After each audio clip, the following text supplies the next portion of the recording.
He is your friend, Fandali Guy. We're back for episode 9.5.2. Another side quest because we love side quests. We're joined today by some people.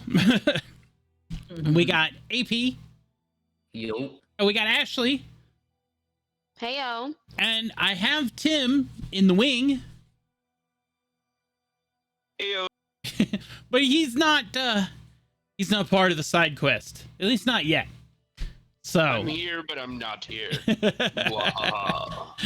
So for those of you at home that have been following along with the story, last weekend we did our side quest of 9.5, and we followed Whisker Wrench and Vesper and Bishop as they traveled through Zatan City. And they met the various NPCs and got into a few little fun fiascos and met many of the NPCs of town. We have now traveled back in time to the flip side of that coin, to Damien and Moon at the beginning of the day, where they chose to stay at the Citadel. Damien is very concerned about the political ramifications of the city that he is now supposedly king of.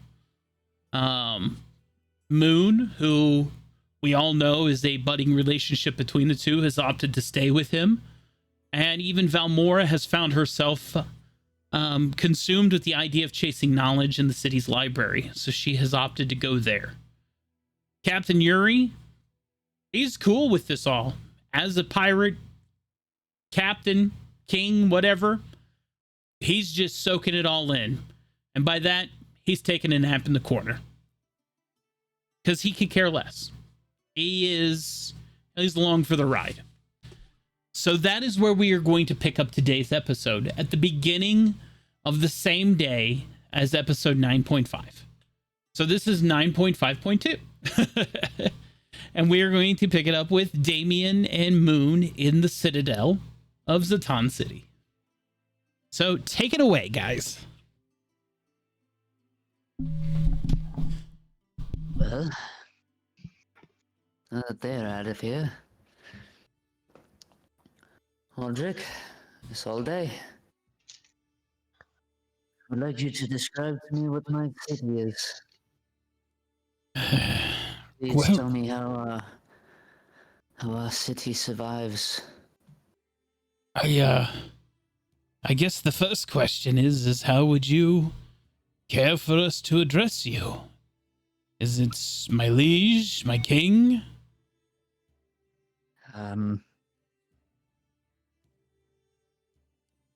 We'll get back to that. Please, for the time being, Thrones. It's rather impersonal. Can I at least address you as my lord? It so pleases you. Certainly, my lord. Well, welcome to Zatan City. It is a home of refugees from many of the wars caused by Duskholm, as you can imagine. When we found it, it was honestly a piss pot. Shipwrecks and shacks galore on an iceberg adrift. It wasn't until our people came here and started pumping their magic and their resources into this place that it became what you see here. And honestly, it was for the better. Well, I'm glad to see that this city has survived so well. Isolde will definitely lean in onto Aldrich's table as she kind of takes a seated position on the edge of the table. And most certainly has. Although it has not been easy. I can imagine. Running a city, well, just from what my father and from what I've always seen of him, I know running a city is hard. And it comes with many challenges. Your which father, is rest his more soul. along the lines of what I'm asking. What have you two done to keep this place a running?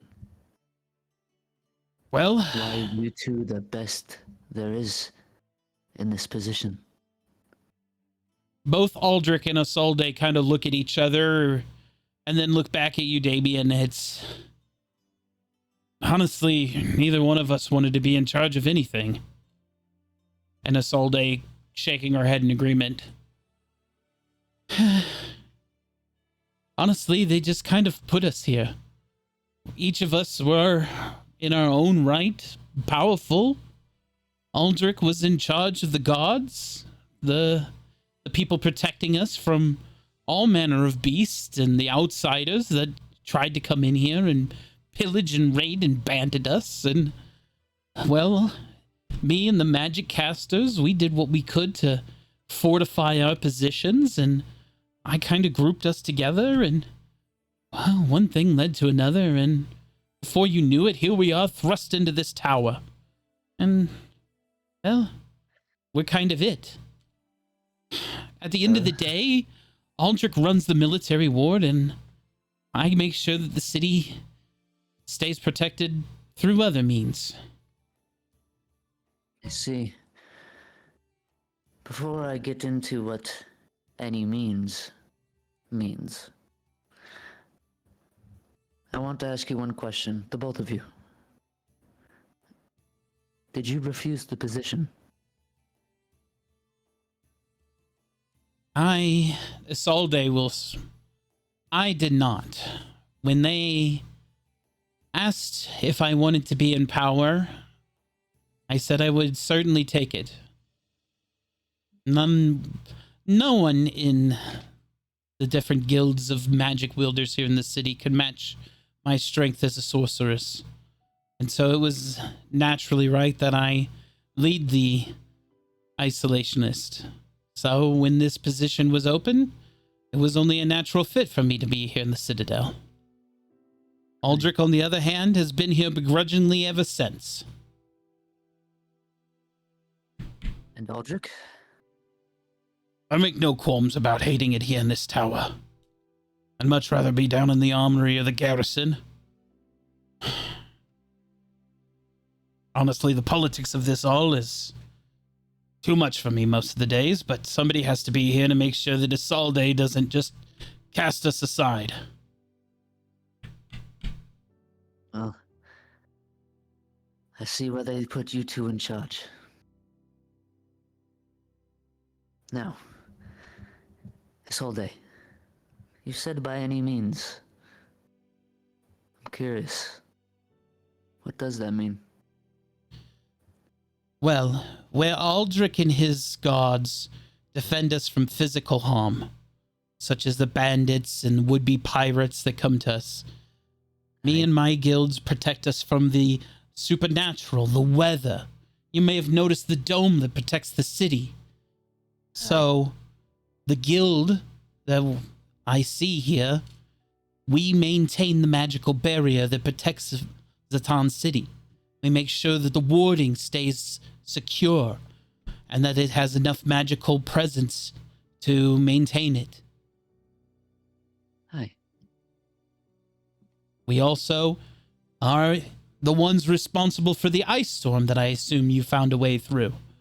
Which, speaking of that, I would greatly like to know how you penetrated that defense. So that if there is a weakness in it, we can button that up.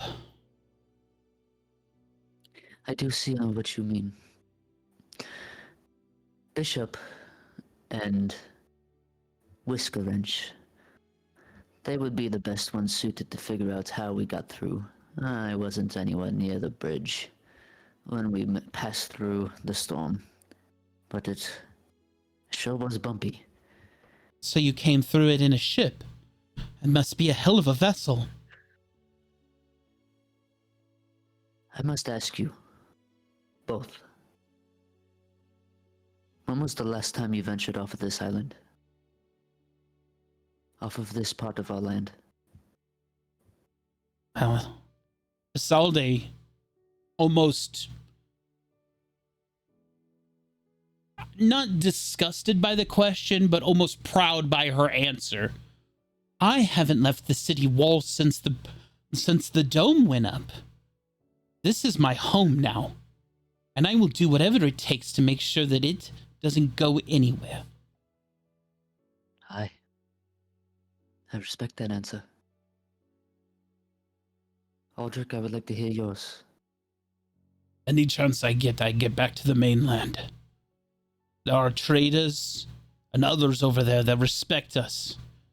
They haven't forgotten the Aurenthian name, and the Ironclad name still holds strong to some of my old ties.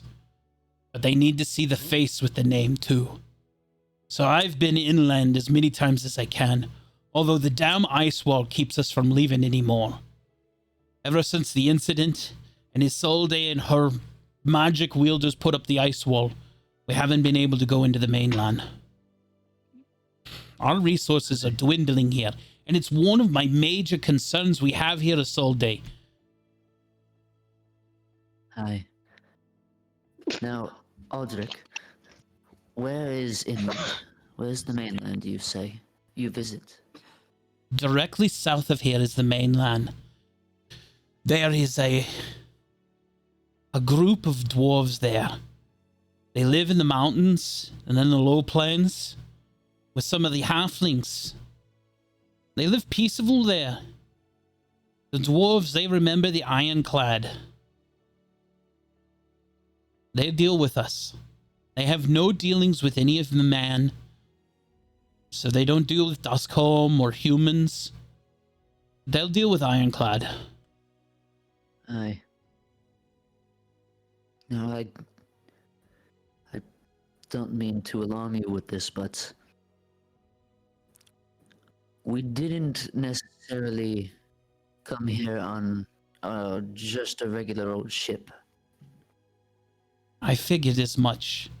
It makes sense of what this report here is.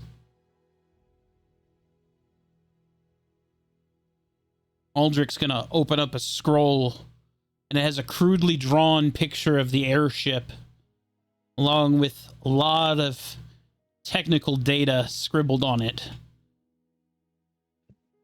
Since you've landed, this has been a talk of amongst my gods. A flying ship. This is the mode of transportation for a lot of the world. You know, the last time I saw ships that flew through the sky, they were dropping bombs on my homeland. Aye. And that was the first I have seen them. I don't necessarily know how to put this, but there are powers beyond the walls of these flying ships. One in particular that could tear this city a new one. In a minute, in an hour, the city would be gone. It's a giant vessel. And I don't know if you know the name Archibald Blackthorn, but he had built this airship, air brigade. It is massive. It covers the entire city, and the city is way larger than this. It's horrifying.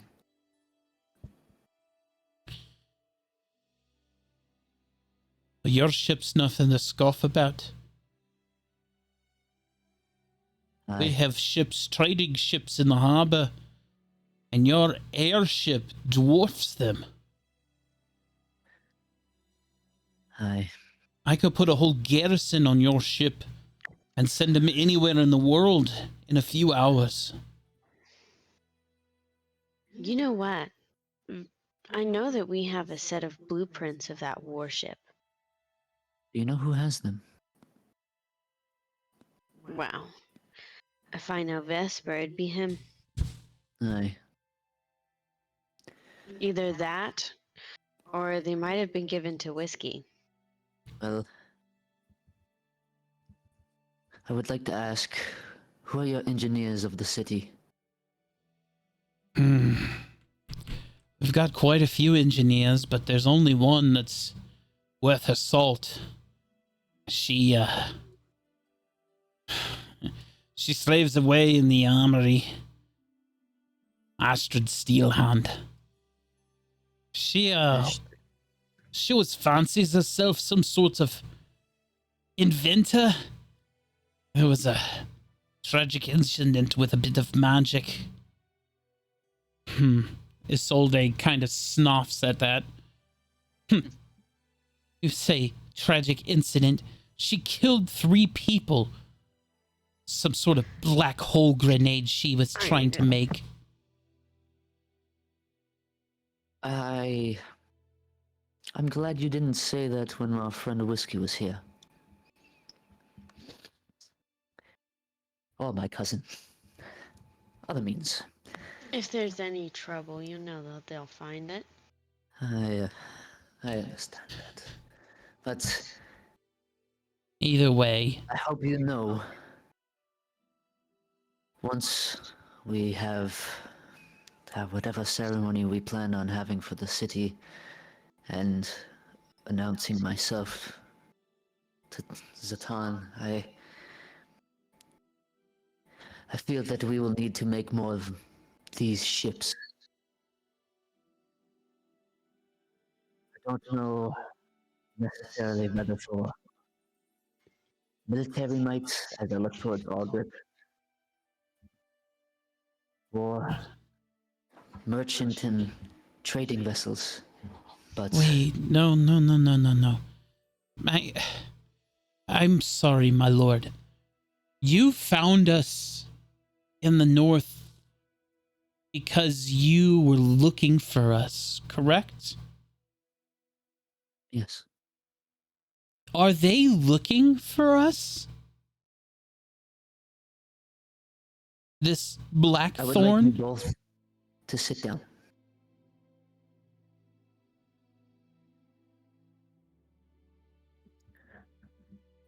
I'm going to tell you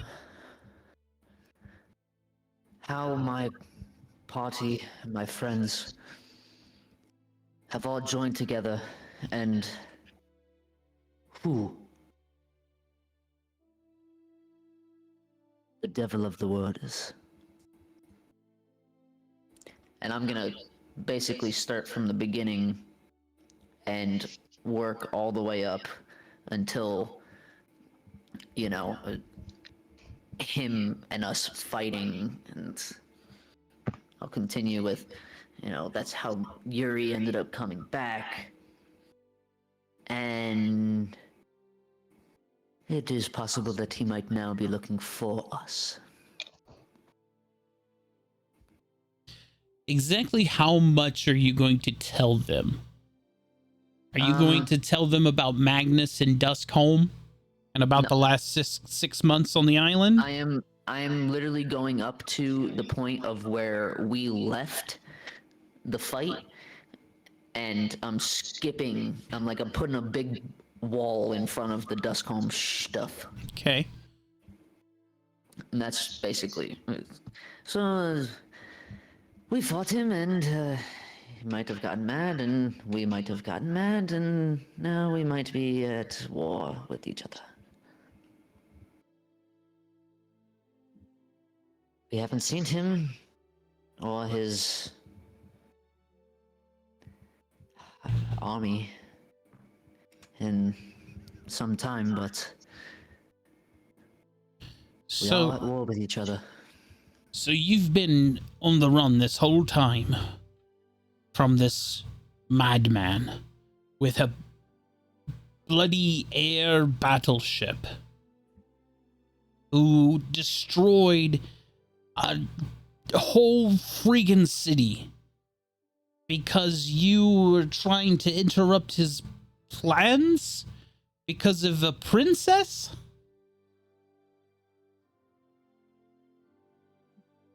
I don't know if you two actually understand what happened in Elranthian. Things got so brutal. I decided it was going to be my life's mission after Discombe had destroyed my people, what I thought was left of my people. I would seek to overthrow the injustice in Duskholm and set the country aright. Because I know not everyone in the country feels strongly against Elranthian.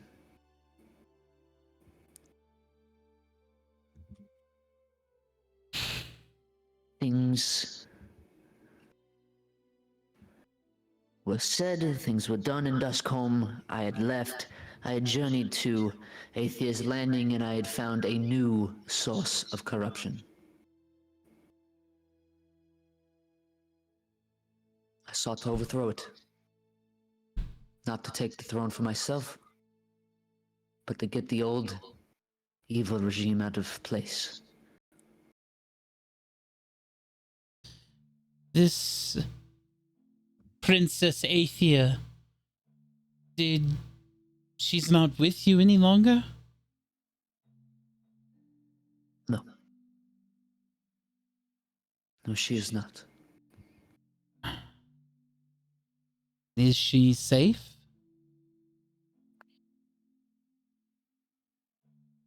I honestly do not know. She has, on repeated occasions, put her life at risk to save her people. So I wouldn't doubt it if she does it again. That is definitely a notion I can get behind. I understand. I really do. This is a lot to come by, and it's just a lot in general, but... Well, you don't need to convince me, my lord. If you say we need to raise an army and build an airship to combat this evil because you're afraid it's going to show up at our doorstep, I'm all for it. I fear, though, that Lady Nightshade here is going to be a hard to sell. I think that it would be a lot better if we had a better understanding of how you got here, how you were able to establish the city that you have here. Many of us showed up in makeshift boats and rafts. Some of us had a bit of money and we were able to purchase a bit of fare. Hell, some of us were dropped off on prison vessels. When we showed up here, like I literally said, it was shanties, tents, tins slapped against wood, barely a fire in the whole camp. Those of us who could wield magic, we used what connections we had to garner a better cutout. And slowly we carved a bit of normalcy in the world. And then more and more and more of Elranthian refugees and just refugees from Duskholm's many wars. They found their way here. Not all of us are from Elranthian. Aldrich's not from Elranthian. I could tell, as I'll chuckle. And we've carved out a little bit of an old piece of home. I mean, look at this rug. You recognize the color, the shapes, the tapestry. I do. Nobody carried this from home. It was made here. It was remade here in Zatan City. It's not Elranthian, it's Zatan. It's made to look like something we had. Even the citadel was made to remind us of the throne atop the mountain. I come in here every day from home, and I see these boulders we've placed in this room, and I see the vined throne. And it reminds me of the throne in the capital, but I know it's not the same. We lost Elranthian the night that Duskcomb came in and dropped the bombs. And frankly, I thought that your father wouldn't fail us. I was a true believer. And I'm sure you were a true believer, as was all the paladins that marched against Duskcomb. I remember standing in the streets, and I remember throwing flowers.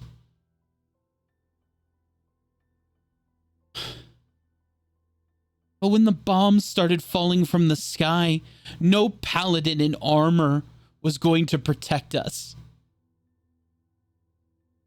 And no wall of stone could protect us either. And as the ceilings crumbled and we all ran for our lives, I was not going to let that happen again. I'm gonna kind of put my arm on her shoulder, like calming nature, try to, comfort. I understand. With all due respect, my lord, as she as politely as she can takes your hand off of her, not to be rude, because you are the Lord King. I don't know if you do. This is something that me and Aldrich fight about all the time.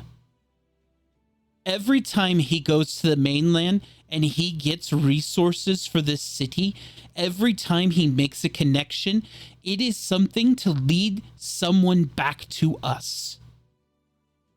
Every time it leaves crumbs, leaves traces. The storm that rages outside, the dome that protects us, will defend us from the bombs that fall from the sky. I have faith that the shield from the weather will shield us from those bombs. So I do not. Miss I'm Nightingale. sorry. Go ahead, Moon. This is clearly a sentimental place for you, for all of you. You have yet again built up a new place. It's a testament to see how strong you are, how strong you have been all these years, but it also shows how afraid you are. You clearly don't feel safe enough here. Your city is struggling to keep resources, and it puts you at risk every time you go out to get them. All that we want to do for you is we want to keep you safe the best way we know how, in a place that you don't have to be fearful of your life, of risk of being found out. All Damien wants is for the world to recognize that we are not people to be afraid of, but we're also not people to be trifled with. This whole day, I really do understand where your concern is. Keeping this city as secluded as you guys have is the reason that you survived this long. if we stay secret, we stay safe. If we keep the outsiders away, they don't know what we have. It was it was having so much that Duskcomb saw what we had and they coveted it. They wanted our lands and our resources and our knowledge and our people, and they built war machines to come in and take it from us. And they didn't care about our soldiers and our paladins. They didn't care about our magics. They came in and destroyed everything and took what they could from the rubble. I do. And so when I tell you that my mages, my wizards, my sorcerers built a shield dome over all of this town. Every single person who lives in Zatan City is protected by me, by my magics, by my guilds. Isolde, I hear you. Now Do please, persuasion. Do persuasion. now please, hear me. With this, you had just said it yourself. They didn't care about our magic. They didn't care about, as I'm gonna clean the armor that I'm wearing, the paladins of our city. They came in and wiped it clean with airships. I understand keeping us in seclusion is best, and it is best for now. But in the future, Isolde, But if they know. don't know we're here, as she's just starting to cry, if they don't know we're here, they can't find us. That is why I suggest. Yes, I do think we need to make ships. We need to bolster our defenses in case people were to find us. But I also suggest that we stay in seclusion while we do so. We keep everything here quiet until we, as a nation, are ready. We can't be quiet and build. We've already done that once, and that's what caused the incident. That's why the ice wall is there. Well, Aldrich, tell Miss him. Nightshade, we were able to find you. My lord, didn't. she's right on one part. The incident drew attention that we were not prepared for.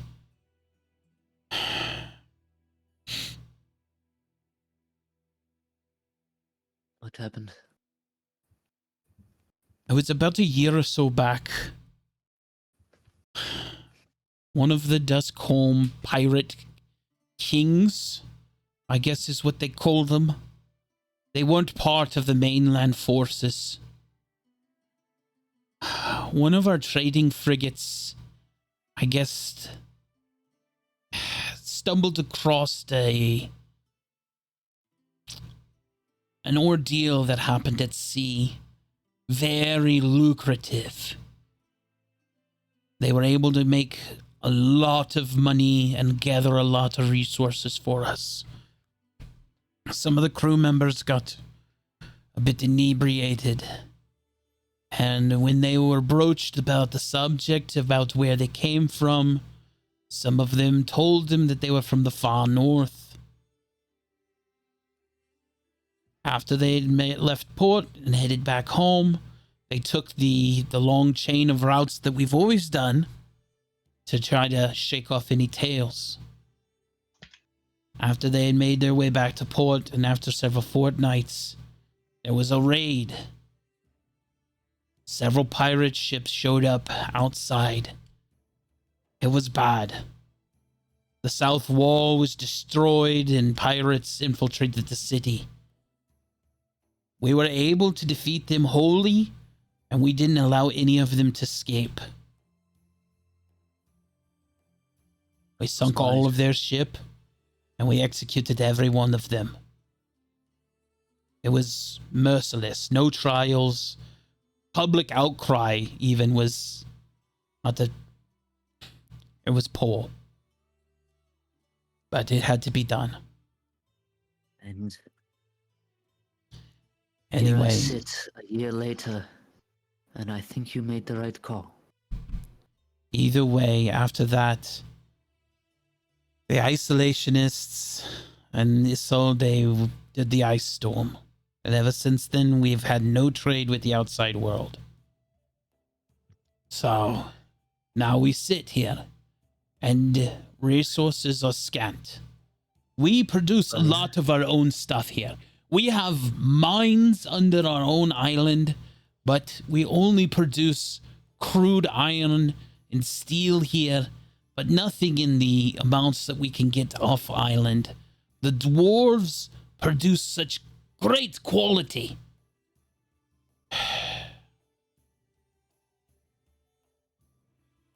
It's Well, just, I a have to solution. agree. I agree with both sides of the situation. I So do I. want to reestablish trade. I want to see the city flourish. But on the same notion, that incident called into question not only are we ready to protect ourselves, but whether or not we were fit to lead the city. But maybe it's not our choice anymore, Isolde. As Aldrich kind of looks across the table at her. Look, I hope you know. Just because I am here doesn't mean you two are going anywhere. You two know this city better than anyone. And that may be I so. need you. To be I decided need you today by my either. side. This is day one.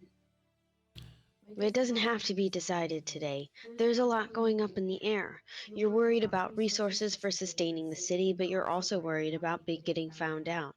I think it's best that we get to know the city, the people, and the leading crew, especially you. That way everybody has a better understanding of where we're at financially, physically, emotionally, and that way we can decide the best route. Maybe another day. Isolde will look at you, Damien, still kind of watery-eyed. I think it is best that you get to know the city.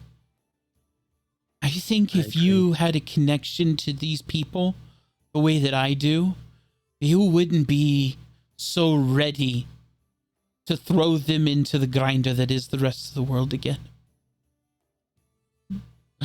If you'll excuse me.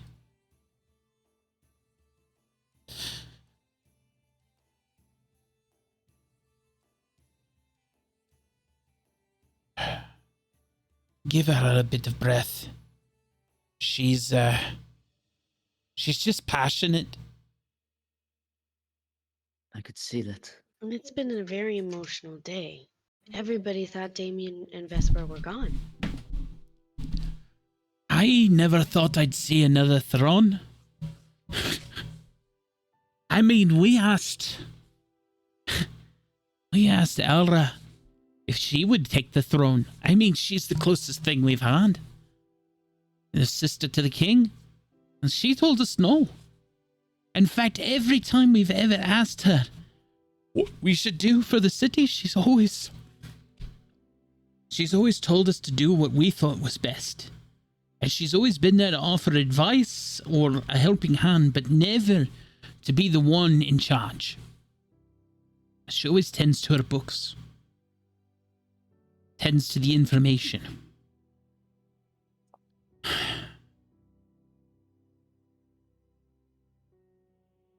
I'm not Elranthian, as I've already pointed out once. But I can tell that you're a soldier first. You carry yourself as such. And you've seen a lot of action and a lot of war. And you, the halfling, you know your way around a fight. You're not one to be trifled with either. It's not something I get very common or often. Something that we've had to just deal with in our life. I am not one to underestimate anyone. But I have underestimated Duskholm at every opportunity. If you're telling me that this Blackthorn is worse than they are, then whatever you say we need to do, we need to double down on it. Because I'm not going to be outdone by that. Yes, but much like Mrs. Nightshade, many of the citizens aren't going to automatically be on board with the fight Aye, because it is going to be a struggle. aye, Moon's right. You think it let is- me worry about the garrison. You need to talk to Jolly Jim. He is the purveyor at the tavern. You let him know about the importance of people of broadening their horizon, of seeing beyond the walls again. If you can convince him, I think there's going to be a chance that you're going to turn the folks with him. Jim is a powerful person in this town. You won't believe him when you see him because he doesn't look like he carries much in the manners of sway, if it was. But trust me when I say this, that man is the most charismatic person in the world. That he could make a granite statue laugh. So if you can convince him that life is better outside the wall, that the people in the town are going to shift their opinion too. And I think that's what we need right now. Aye. Are there others who are maybe just as influential within the town as well? Are there a few people that we should know about? I can get Wolf on board. He's the, he runs the armory at the garrison. So I wouldn't worry about him. Alara will fall in line, as she always has, with the ways of the Citadel. As far as that goes, Jim's wife is she's a vixen. You'll enjoy meeting her. But if you can convince Jim, she'll come along too. Especially if she thinks there's going to be money to be made. There's always money to be Right. made. Uh, I want to leave you with this, Aldrich. With the notion of what had happened in the past and the story you told me about a year ago. I wonder if it would be wise to use our ship as a merchant ship. People know we are out in the world, but they do not know you are, and everyone here. I will do anything to make sure this land stays the way it is. are you saying you want to let us use your airship on loan? I will obviously talk to my crew, my party, friends. I will not make the decision without them, as they are my most trusted people. Listen, I know a few in the garrison that have studied Duskholm's flying machines. I can think of a few that would love an opportunity like that. And I think with a bit of training, they would be the good pick for that. And on top of that, I can think of a few places, outliers, that would be quick one-day runs. They would be there and back within the day. So even if you needed it, it wouldn't be gone for very long. Aye. It'd be a good chance for them to get their airship legs wet. Obviously, we would need somebody to go with them on these runs. I do not trust. I understand trust is a fickle thing, but we did just get our airship back, and I know someone in particular would be very hot-strung if anything happened.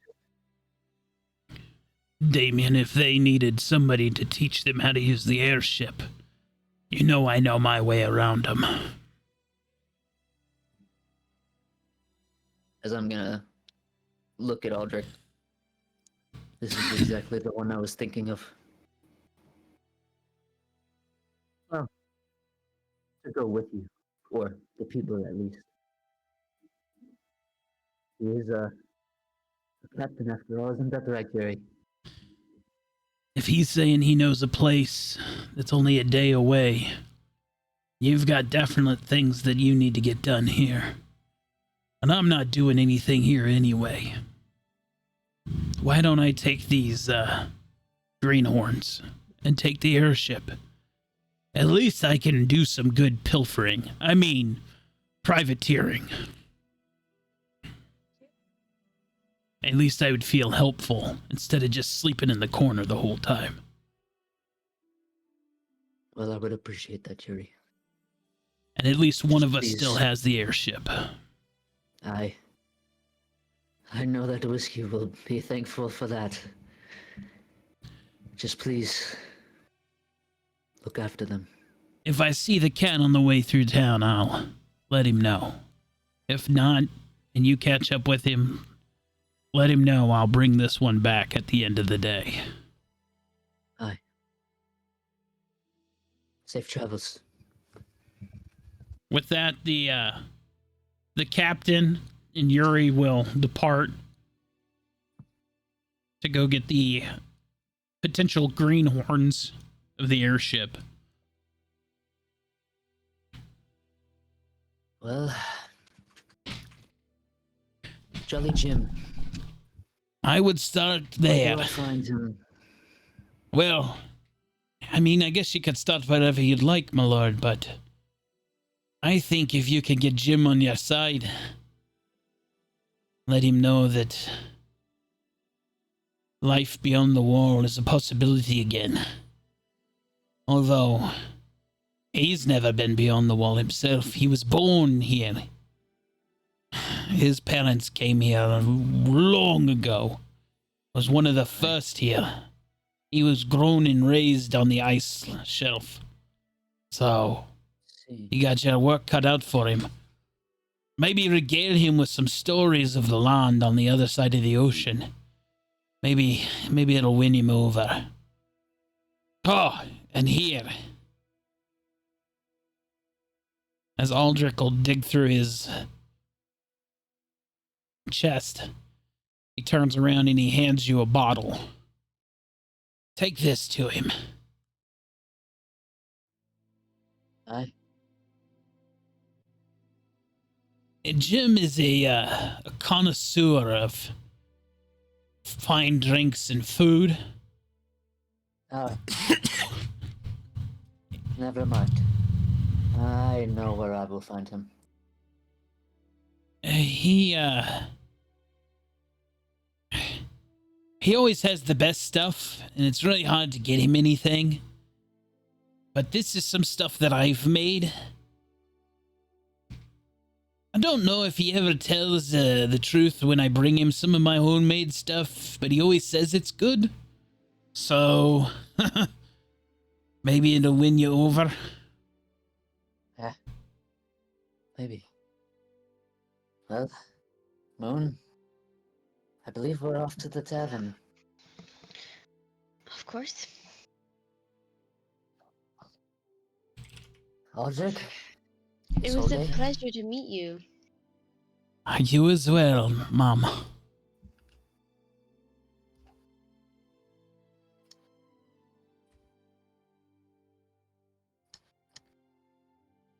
So in the overmap, you are here in the center. Yeah. You don't actually physically have to move your token around the overworld if you don't want to. Yeah.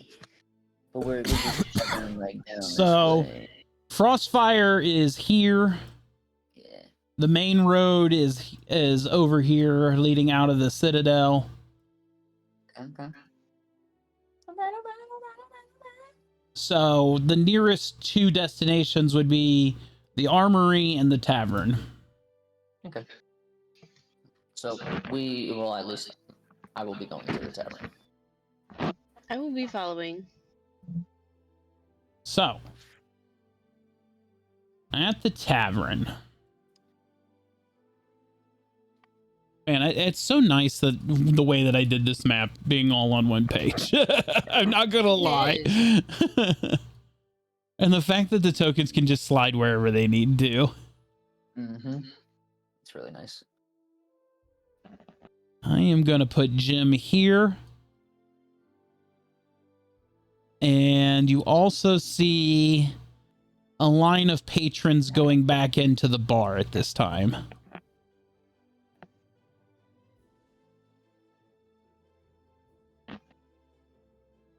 So let's see here.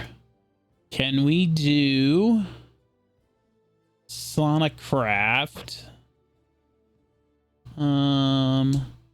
Tavern.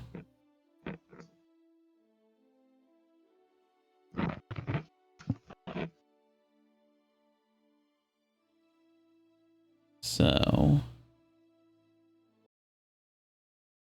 okay, so click stop on that. We're gonna do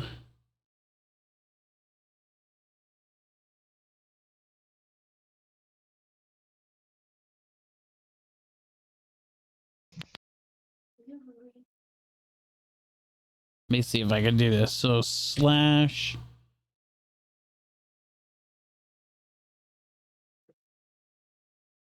play. You should just be able to go.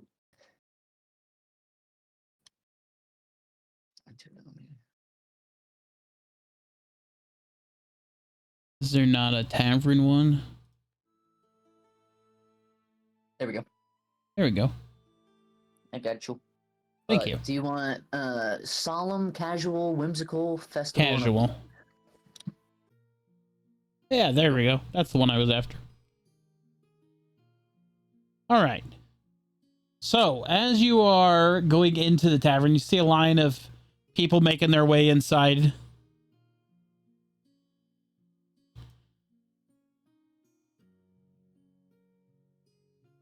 And you see, as you enter into the tavern, you see a very warm place. It's just wood as far as you can see. Everything is of wooden texture. The bar is made of like just this thick slab wood, wooden stools, wooden tables. There's a piano, a massive hearth is at one end of the tavern, and there is a large portly man with a mop cleaning up a spill at the end of the tavern right now. There is a table of guards enjoying a round of drinks, and the group of tavern goers, they just came in. They are occupying the other table currently, and they have just sat down.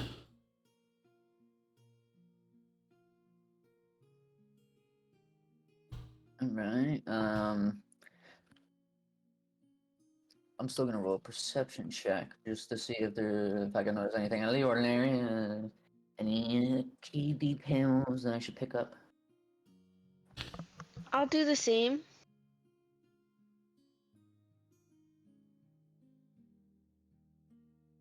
Damien, Nothing. with an 18, the only other thing you can notice about the tavern that kind of stands out to you is the motif of the large dueling dragons on the floor is very prominent in the tavern. Is a very large centerpiece. Okay. It kind of stands out. It's probably the most elaborate thing in here. Everything else is very plain, but the floor is very intrinsic.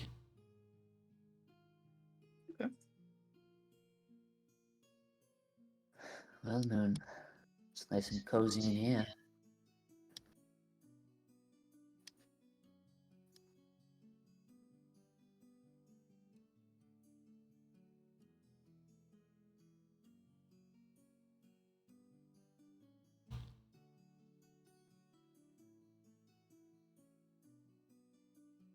Tell you what, Moon. As I point to the floor.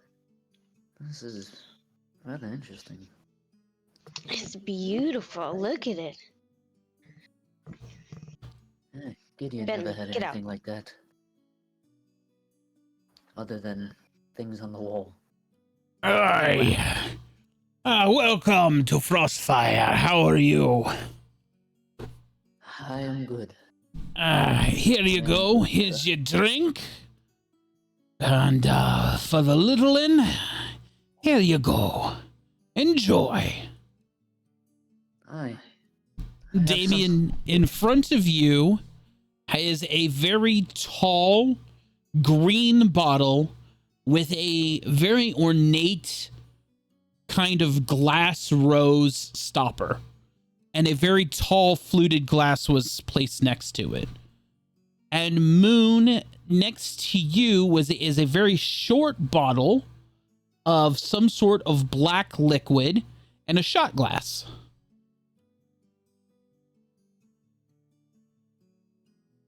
Aye. So, how are you all Sir. today? I am good. Look, I'm sorry, I didn't catch your name. I'm sorry. The name is Jim. Jolly Jim, in fact. That's what everyone calls me. Is this your first time in here, isn't it? I pretty good with faces, and I don't remember serving a halfling in recent history. Aye. What? You No town, just travelers. yeah, it's lots of new faces today. Lots of new faces. Oh I well. know people today as well. Oh yes. There was another half elf and a cat person and a very strange armor fella that was in here just a little while ago. A lively bunch. Made a bit of a mess, but they were a good lot. Aye. That's funny. Well, I believe I have something for you. As I'm gonna put the bottle on the table. Been to the Citadel, have ya? That's some of Aye. Ulrich's brew. As he takes the bottle and he kind of rolls it between his fingers. I would say he holds it up to the light a little bit. It's probably a few years old. That'll be a good addition to the collection. Well, how'd you get your hands on that? Well, Aldrich gave it to me.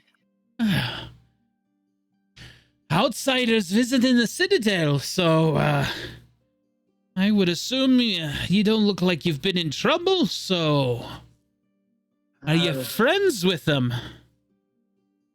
No, we had lost ashore. We had gotten trapped in the storm. We had really not prepared for anything like that, so we had crashed aboard the shore and... You know, that's very odd. Do you know the other elf, the half-elf? You know, he had a similar taste in drink, too. Well, yes, there was more that came with us. We had all had to go straight to the Citadel. Well, apparently they his- needed to talk to us. Poe. Poe is his name. Ah, yes. Poe. Yeah. As I'm kind of just gonna shoot Moon a little look. Do I need to do an investigation to see if Moon, or an insight to see if Moon would understand what that means? Yeah, let's do that. Let's see if Moon understands the. Yeah. Moon may not understand the Poe reference, but she at least understands the look from Damien. Okay, so Damien knows what's going on. Okay. She may not know what's going on, but she understands that something's going on based on the look from Damien. Maybe with that, Moon will take a drink of her drink. A slightly puzzled look on her face. Yes.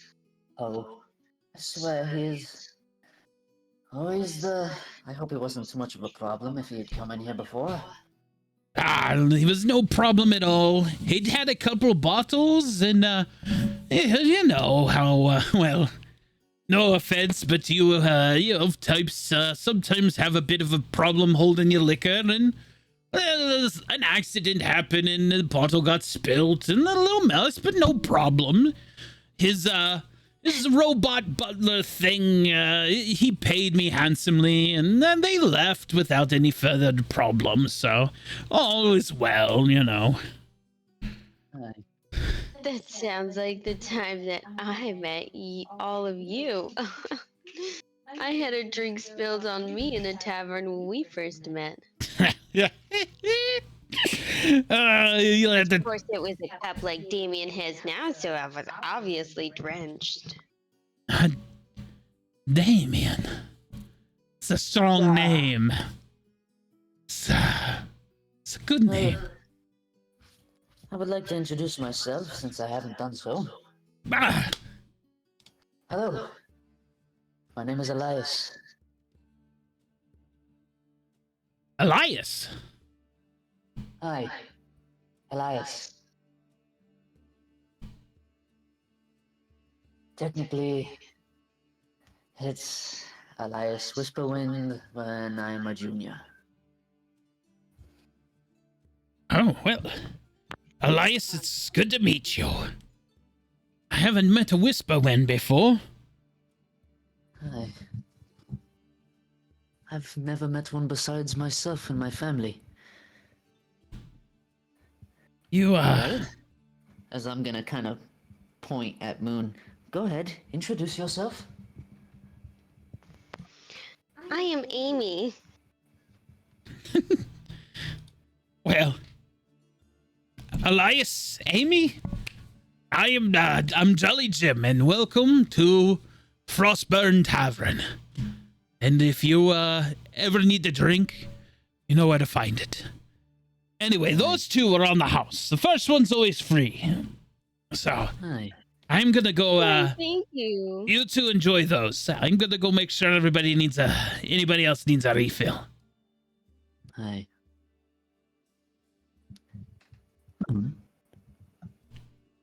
Really? You didn't understand the look? I thought that I looked confused. The Moon's gonna take another sip. They cannot know it's me. As a player, I completely forgot our last conversation about changing names in the last session that we were actually in.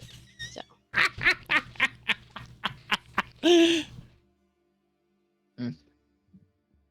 Well, here's what it is.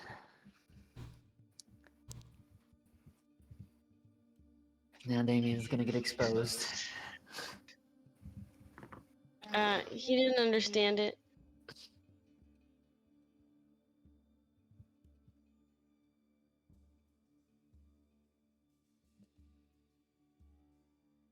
Well, what do you think we should tell him to free open his mind to the outside world? Well, there's no point in trying to. You two haven't even touched your drinks yet. You need anything? What kind of food do you have? You know, To say. let me go in the back and check. Hi. Thank you.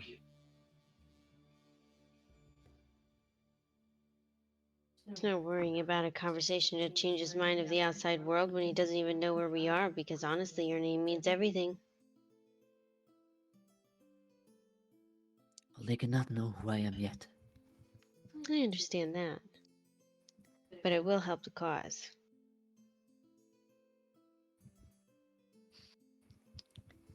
I think it's best to get an idea of what he thinks of the outside world. Aye. We will know where to go from there, depending on his reaction. Aye. My reaction is about to not be nice. As Damien's gonna turn to his left. Hello? Hello there. I assume that you have some paperwork for me.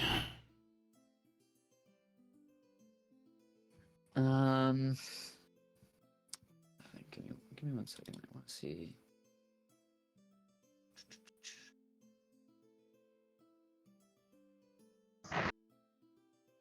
Oh, never mind.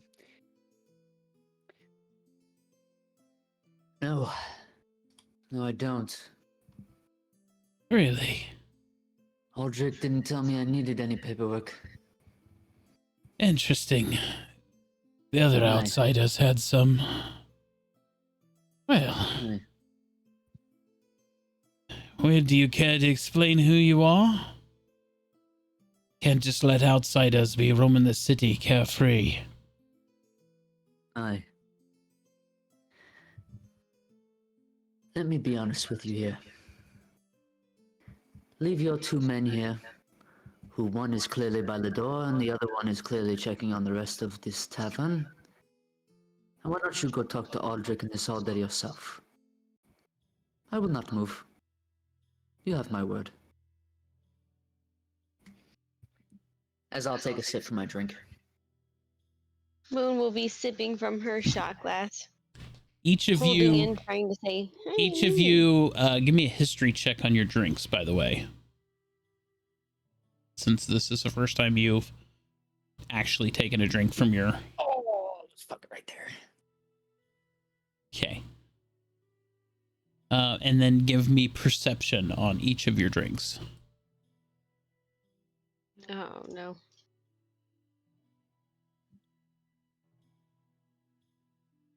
So, the drinks in question, before we move on, because this is important. So, Damien, while your drink is very familiar to you, in the moment with talking to the captain and everything, it's not at the top of your mind, right? Mhm. It's very familiar to you, though. The taste and everything, it's like, it's a taste of home. Okay. Your perception of it has all of the flavors, the floral taste, everything that is and ever was, all of the moonlight and sunlight of Elranthian, and everything distilled down into the very nectar of spring. It is just a beautiful floral bouquet of Elranthian, distilled down into liqueur form. Moon, as you are sipping on your drink, your perception of it immediately is chocolate. Dark, rich chocolate. And it is something that you remember very much from your time in the monastery. It was something that was given to you as a child when you were sick. It has a nice burn to it that when it goes down your throat, but it has that strong chocolate flavor to it. And you remember having this when you would have a cough or a sore throat. This is what they would give you. Does my drink look like Damien's? No, not at all. Damien's is in a very dainty, flowery looking bottle. Yours is in a very stout, short bottle of black liquor.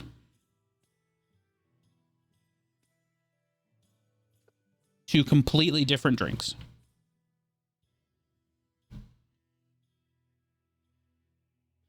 feels so familiar. How did he know? Anyway, back to the captain. Name dropping the general and the Lady Isolde, huh? We were just speaking with them. But you don't have any paperwork. I did say that, didn't I? I don't need to be rude, but I do think it best that you go speak to both of them yourself. I will treat your men wise and well, and I'll even get them a drink. Can I at least have your names to pass on to them? Just mention DT.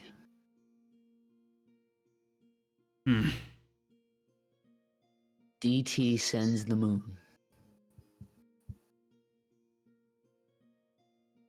You'll see the captain stand up, and he gets into his pouch, and you see him pull out a rock about the size of his hand. And he waves his hand over it, and it starts to glow blue. And you see him talk into it.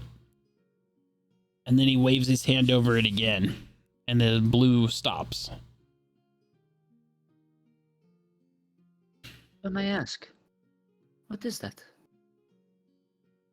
It's a speaking stone. Aye. That's very ingenuity. Sometimes the smith, Astrid, she comes up with these gadgets. They're helpful. Other times, not so much. All of a sudden, you see the stone, and as it lights up kind of a red color. And he rubs his hand on it 3 times. And you can hear the voice on the other end is General Ulrich. And he says, all it says is, let them pass. They have our blessing. Then he puts the rock back in his pocket.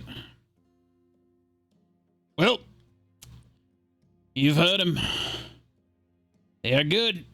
Back to the drinks, boys. Aye. I'll see to it that you have another one when you get back there. You know, the other outsiders did the same. I really am sorry for this. Well, you are just doing your job. You It is know, okay. I appreciate your realizing this. Jim's just doing his due diligence. Outsiders aren't allowed in the city, and seeing new faces in a tavern where you're supposed to know everybody is definitely a call for alarm. I So could don't take it definitely out raise on some him. red flags. Either way, I can definitely understand. It could raise some red flags. enjoy your drinks, and sorry for the disturbance. It is okay.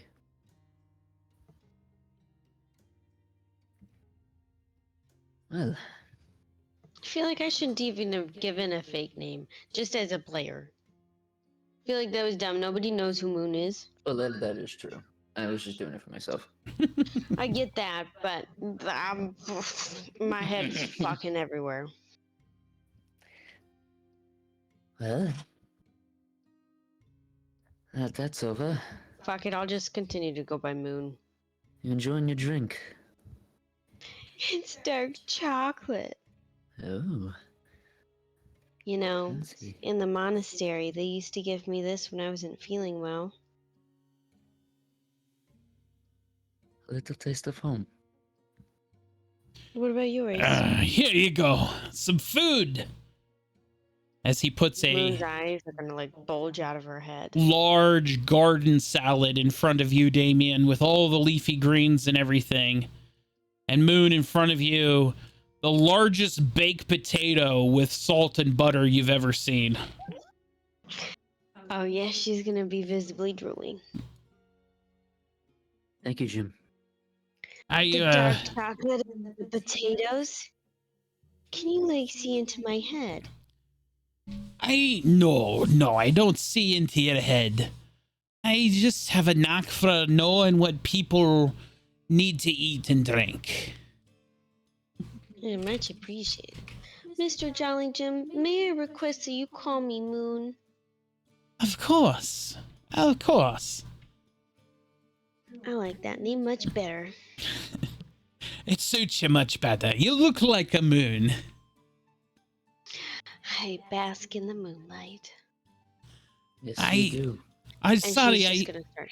I feel like I have to apologize to you too. I know the guards probably come over and talk to you, but outsiders are kind of a rarity in town, and now I've had 2 groups of you today, and I'm gonna try and cut Jolly Jim off and go, Jolly Jim, it is okay. Given your history here, we completely understand. I am not one to be shy of feeling like an outsider either. It's my comfort zone. yeah. The least I can do is accompany the food as well, for the inconvenience of having to deal with city guards too. So, the drinks and the foods are on the house. Aye, Moon is gonna like, I appreciate it. Now, Jim, please don't walk away yet. I want to know about you. Tell me about yourself.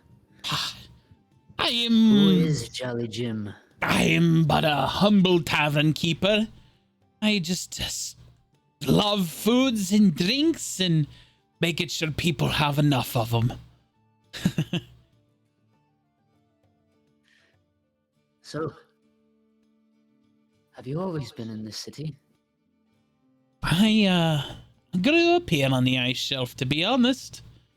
My family was here working the snow back in the ugly days.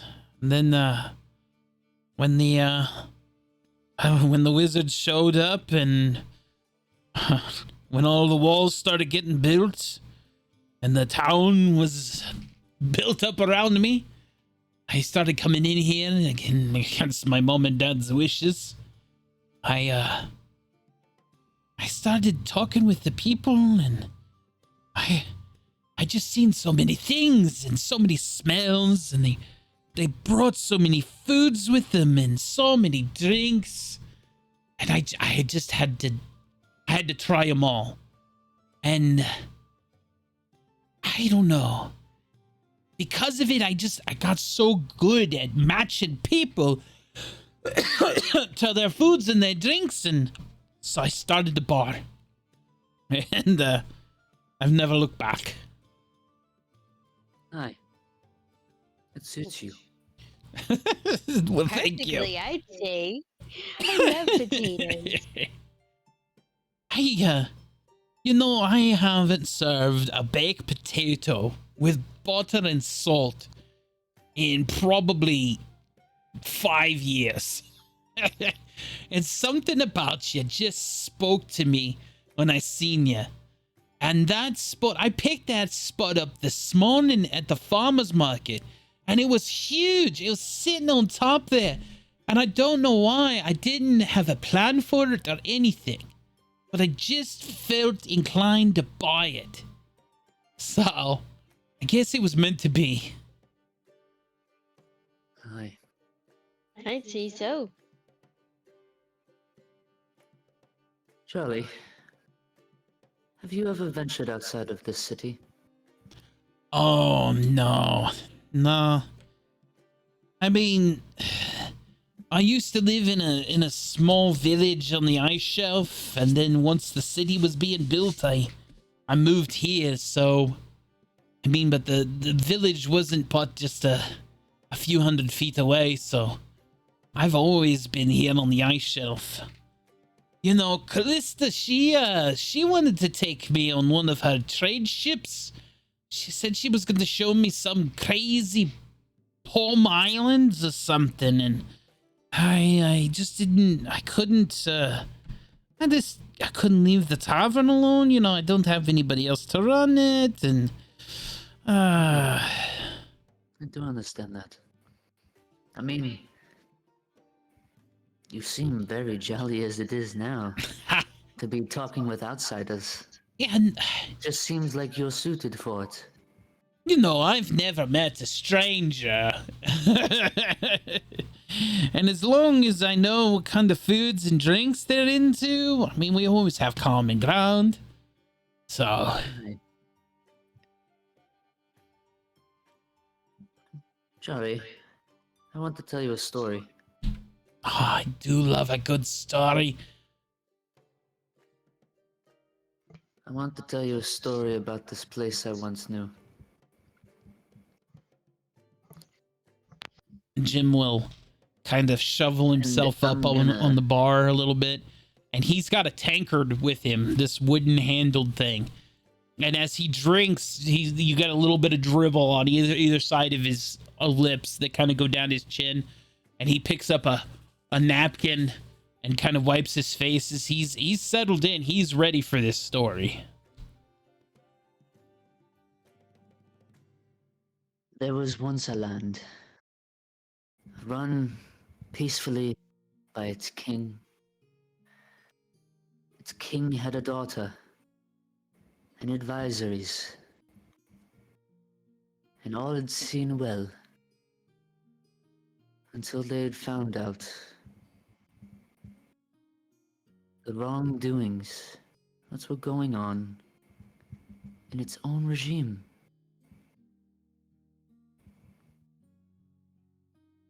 It twisted the city. It threw it into madness. Just because of one corrupt soul. An entire city was plunged into darkness. Lives lost. Innocent. Women. Children. Farmers. Barkeeps, engineers, you name it.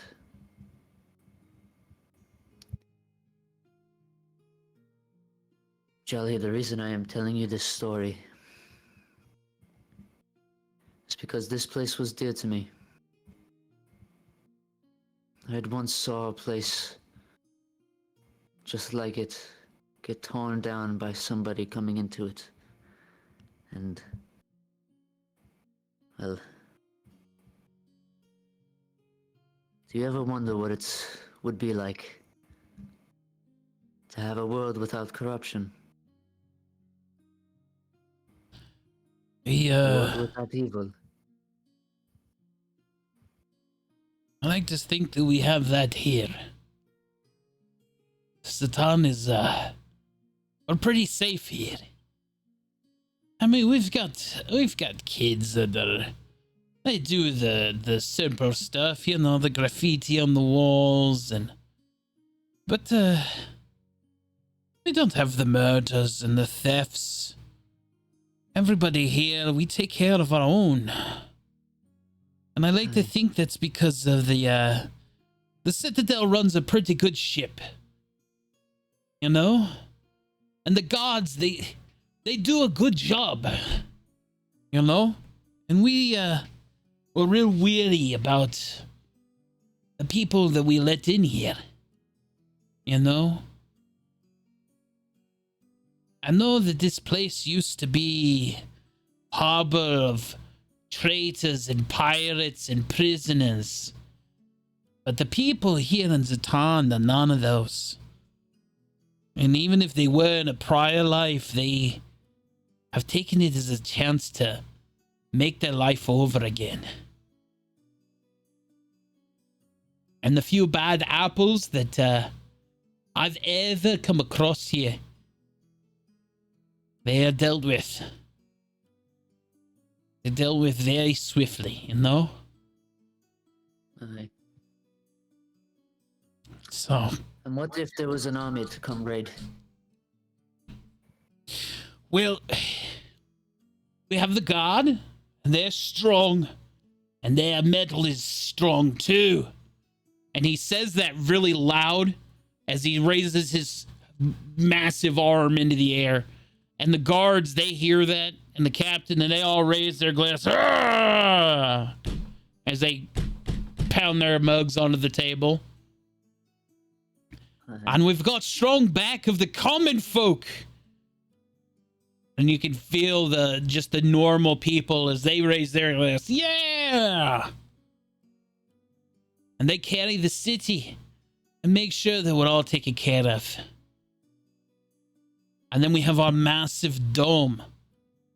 A dome so strong it can keep out the weather. So, I think we're good here. Because if between the magic and the might of men and the strength of steel can't protect us, then there ain't nowhere in the world that's gonna ever be as safe as it is here. Aye. Let me tell you another story. There was once a city. Strong, mighty military. Mighty forces that any country or city or nation wouldn't dare to think of going up against.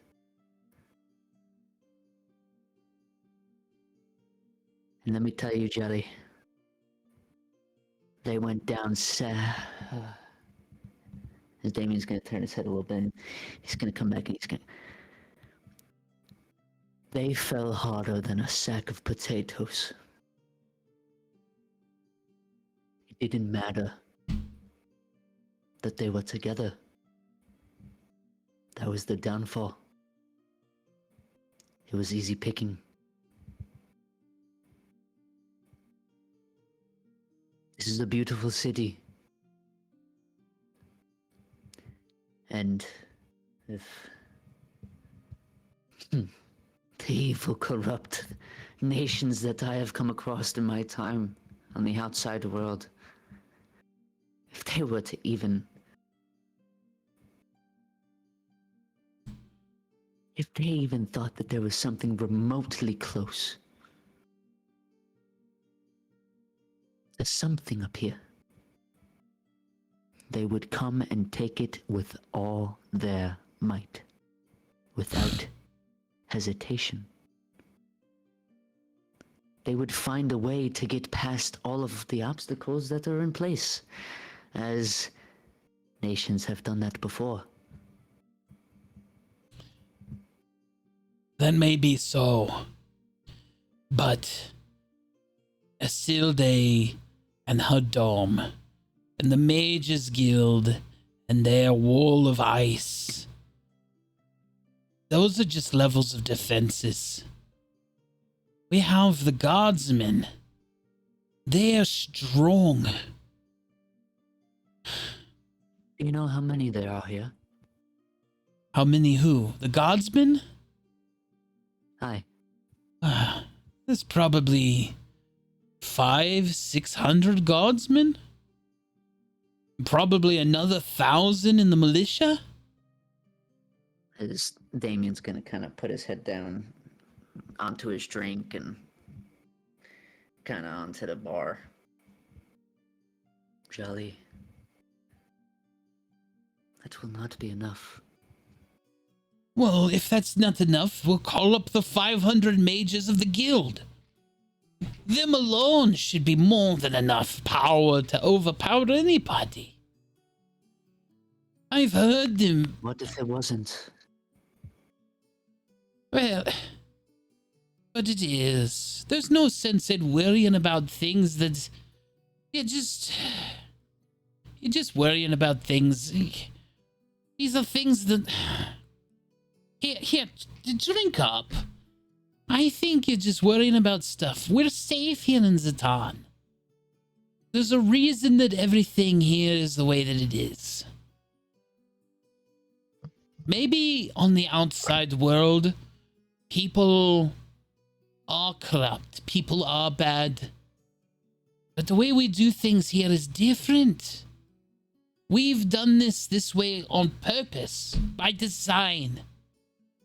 And if we keep to ourselves the way Lady Isilde wants, and we stay safe by the way General Ironclad can keep us, the people here in Zatan are happy and safe.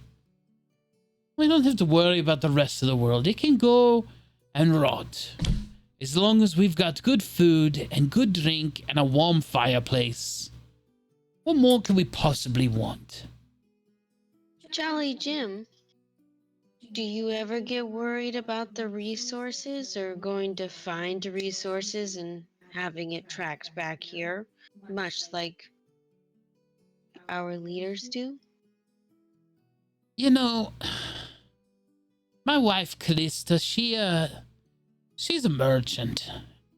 And she deals in some crazy items. And she is very big on trade. And she thinks that we should have an open policy for traders. That she thinks Isilday's being too overprotective about this whole tracking us back to here from trade. But I know that the Ironclad,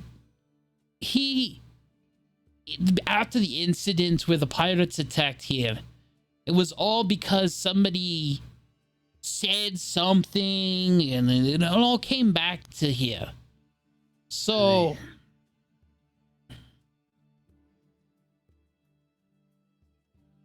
Well, I mean, I think you also have to keep in mind, too,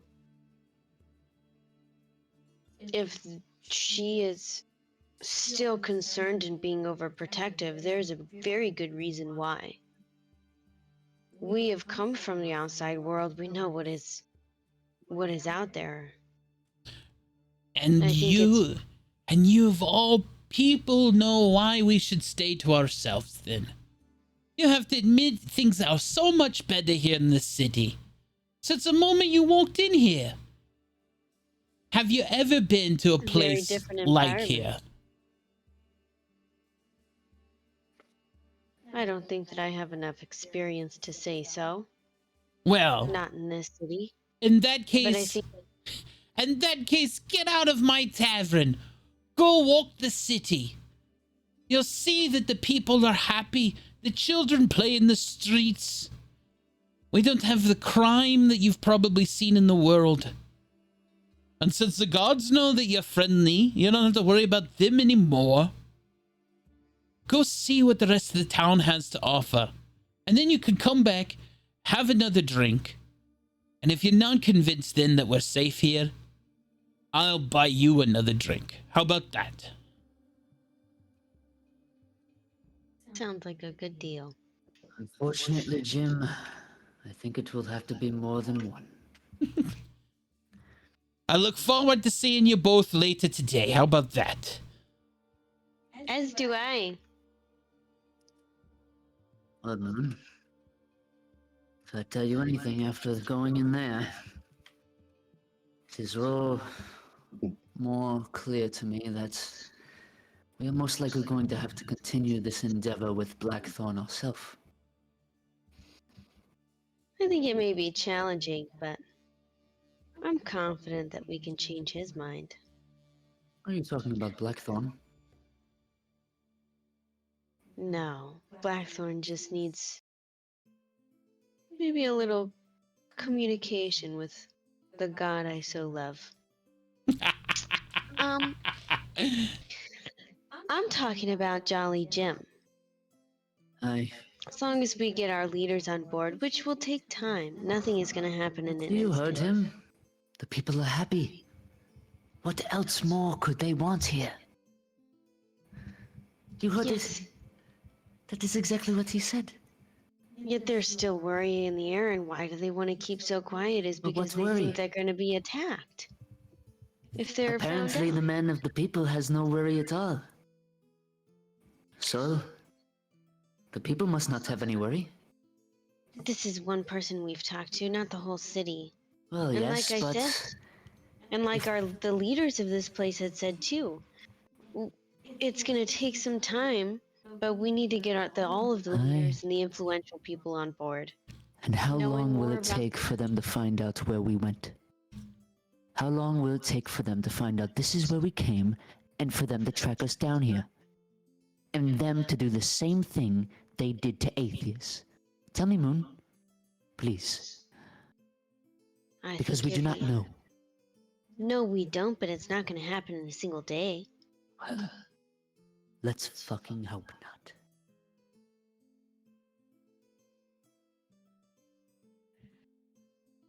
Oh, where do you want to go now? Let's fucking hope not. Hey, where do you want to go now?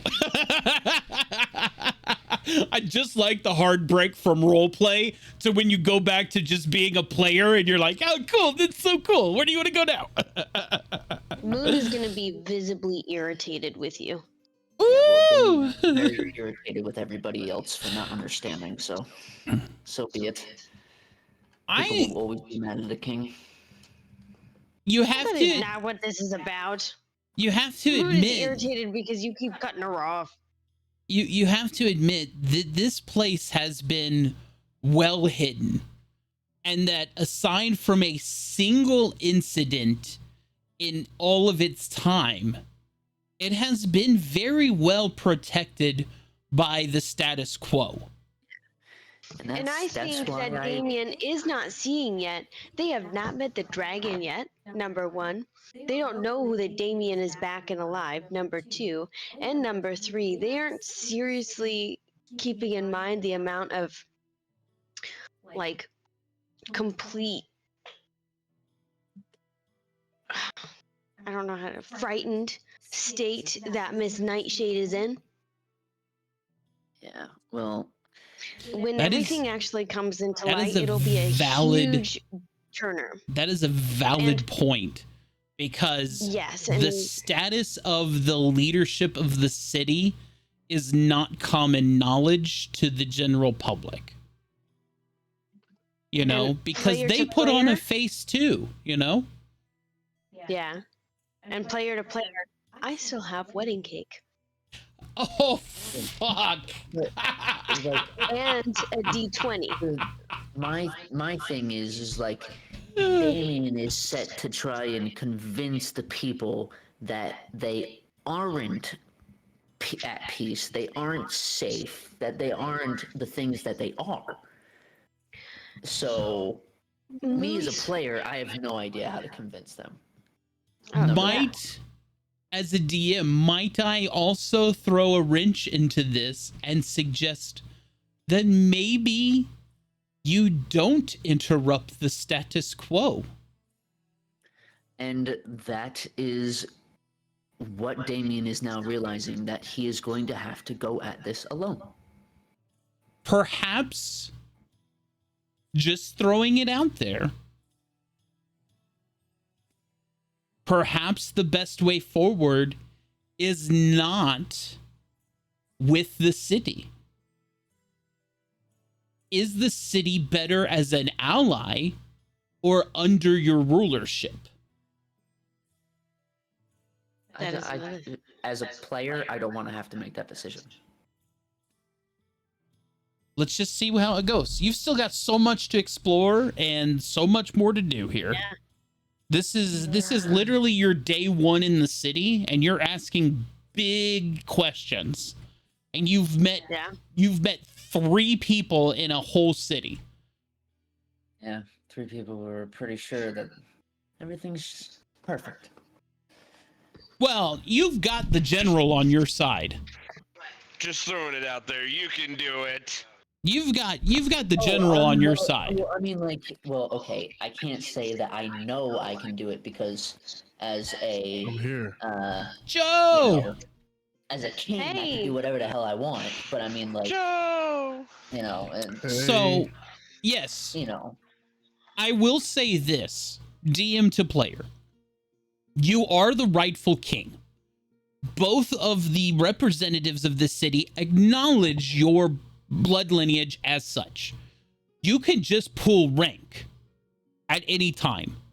However, could that cause a fracture in the city? Yes. Could there be why Damien's ready to- consequences to that action. You know? I think that you are doing a very diplomatic thing. Also, Flame, thank you so much for redeeming that 1d4 inspiration. You also get to pick who gets that d4 of inspiration. So there are several players in the chat right now. So we have Joe Cool, we have Mrs. Non-Clutch, we have Mr. Non-Clutch, and we have To the King. So AP, you get a d4 of inspiration. Nice, thanks. That's beautiful. So I will go ahead and add that to the inspo checklist for you. From Flame. So that puts you at 7 of those things. And we know how you like to throw those on your arrows, you know? So. But yeah. Joe, now that you are here, Yes. I will have you. We currently have you tucked away in the library. Mm-hmm. So while Moon and Damien have been exploring the city for their first time, you have been in the library. You left the Citadel and you went with Ilara to the library for the first time. So we will go there and you can pick up your story on this side quest right there. And we will pause APs and Moons. And then we will have you meet up with those two before they continue on. So that the 3 of you can travel together. So at some point, you'll have to leave the library. Okay. Laura. Yes, Valmuel. What a lovely library you have. Well, I can't take the credit for it all. I do my best to maintain it all. I do have help. Absolutely, yes. But I kind of want to I guess understand like your backstory and history and like working in the library. Has this been something you've always had a passion for? Passion? Probably not. When I came here, the Oakenshade Thrawn name quickly thrusted me into positions of power. In fact, they wanted me to rule this place very early on. And I frankly wanted nothing to do with it. I quickly found myself trying to take jumps to get me away from those. I found that nobody wanted to keep records. So that was the job that I took. And I built this library and started maintaining the records that I could. And before I knew it, I built this library and everything that was in it. Interesting. So I want to say you're an avid reader? I have had my fingers and eyes in every page and tome in this library. So would you be familiar with any books on druidry, but more so kind of say any artifacts that speak on the druid history? We don't have many druids here. What we do have...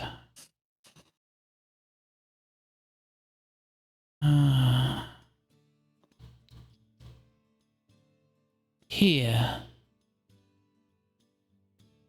This is one book that I remember talking. It was a journal, I believe. It came in from a trade ship not too long after the first wave of us Aranthians showed up here. Hey, whose journal is it? I believe that it was a Philip Immersion. Philip? Yes. Hold on. Could you say that last name again? Immersion? I That may sounds like my. Amergin. Interesting. That's my kin. Really? Well, Yes. I've read the journal a time or two. It was very interesting. It talks about how he traveled in search of an artifact for something called a primal warrior. I just got one of those. Really? Well, Yes. So it's- the primal warrior. Yes. He. All right. Go ahead. I'm sorry. No. I enjoy your excitement. I'm glad it's actually helpful. I never understood it because he spoke about it as some sort of being, but while at the same time it was him. And I never quite understood it. I know the druids can shapeshift and change, but he spoke about this entity as it almost was himself at the same time. So I never quite understood or got a grasp about it. Yeah. So my grandmother, I recently came in contact with her, and she led me to the primal warrior. The primal warrior is how do you say it? My Grove's strongest form, and it's not only our form, he lends us his power, but he's also his own entity as well. So I am Oh. interested in I'm interested in learning more about him because the more I know, the stronger he gets. The more I battle, the stronger he Well. gets. So, this Philip, I don't know how he is to your family, but I would assume he's kin with the same last name. But he talks about how he was searching for an artifact of power to give to the primal warrior, some sort of hammer, one that would allow him to basically charge his attacks. And he searched through a jungle and how he was stranded on the islands, and he kept this journal. If it will help you, I can make a copy of the book. Yes, please. Here. And Alara will take the book, and with a few swipes of her hand, you see that the book basically starts to levitate, and before your eyes, all of a sudden, just whoop, there's 2 copies of it, and she gives you one. And you can see that the title of the journal is on the face, and underneath of it, in small letters, it says copy. Thank you. Yes. The original we would like to keep in our library, since that's what we do with all of them. You are always free to look at the original at any time, but here is a copy of it. Interesting. So much I have to ask, but I think I should really be on my way. I've spent a lot of time in here. I think my friends are waiting for me to meet back up with them. I'm so surprised that, wow, you enjoy that read, and let me know what you find in it. If there's anything that I can do to add to the resource of this journal or any information, I would greatly like to add your research notes to it. Thank you. I'm so surprised that Philip emerging. And if you find out your Was- family lineage, even, any research notes that you can expand upon that volume, we would greatly like to add it to our library. Absolutely. I'm still just. Yeah. I'll let you know. It's just, I never heard the primal warrior speak of attaching or lending his power to a male, but it would make sense because there was one legendary warrior in the grove that did unspoken things, and he is said to be the legend of the grove. So maybe after originally having the primal warrior, he passed it down to his daughter because he only said that he had one daughter. He didn't have any other sons. I will also say the journal never spoke about him keeping the artifact. So maybe he was searching for it for someone else. Hmm. Interesting. Ah, well, You'll Thank have you. to give it a read and see what you find out about it. You will probably understand it much greater than I do. absolutely. Thank you so much. I'm just so glad that it's actually helpful, and I'm surprised of how specific it is to you. Yeah, I have many, many more questions, but Well, again, I think we should save them for another day. you know where I'll be. I will see you soon. Enjoy.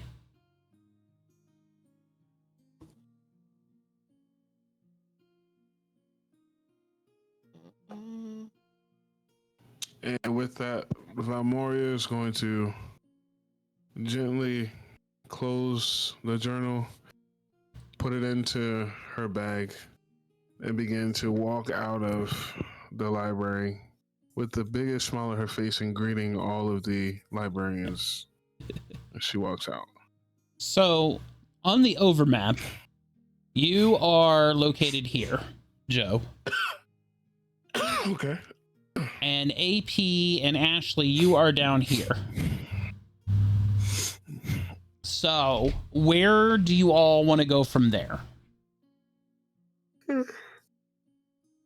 That's really wherever they want to go. Would I know where they are? Probably not IRL, not in game, but what I'm saying is player to player, if you can agree on a point that you want to meet, it'll just be happenstance that you all meet there. Okay. I don't know. Have you guys been to the garden yet? No. We've only gone to the tavern. The tavern. So would you guys be willing to go to either the Crystal Garden or the Ironclad Armory? Yeah. Sounds good. The armory is here, which would make sense for either of you because you would both come down that main road there to it. Yeah. And the garden might be a good place because after the tavern, you know, maybe Damien needs to clear his mind. Moon needs to clear her, you know. And Valmora is just kind of on cloud 9, so maybe she would go to the garden to read the journal. You know? I vote on the garden. Well, let's go to the Absolutely. garden. All Yep. right, garden it is. So Valmora, I'm going to have you enter from the north of the garden. And Okay. Damien and Moon will enter from the south of the garden. All right, bet.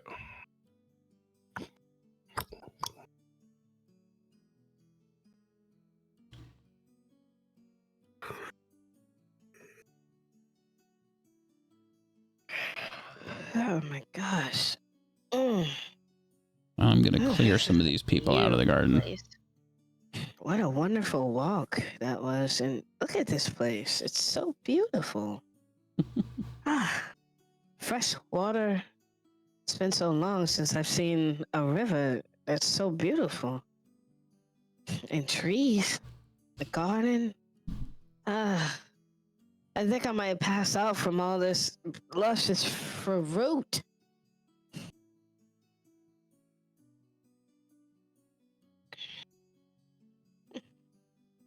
Can I do a perception? Absolutely.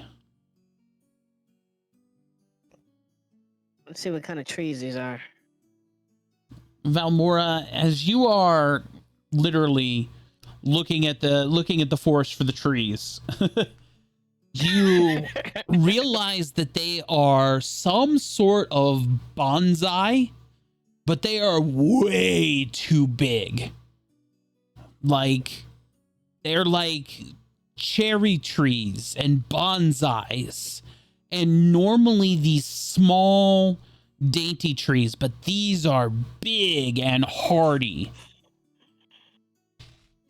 And even some of these, like these dark pink ones, their leaves are these bright and almost hard crystal leaves of bright pink, and thus giving it the Crystal Garden name. Huh. I wonder. I'm gonna roll a nature check to see what kind of crystals and what I can do with those crystals. Is that okay? Sure.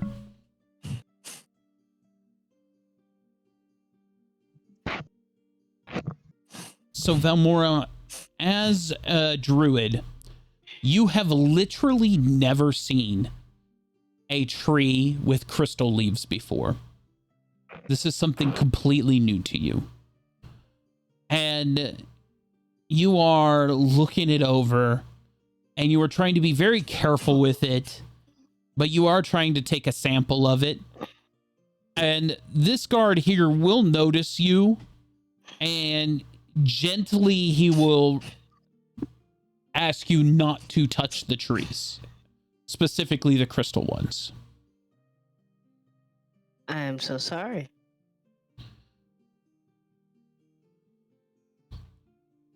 The guard will inform you that if you are interested in the horticulture of the garden, the caretaker Sheldon could explain things more. He can be found at the pavilion. And Valmoria just books it towards the pavilion. And you literally almost run over Moon. Whoa. Oh hey, Moon, Damien. I'm sorry.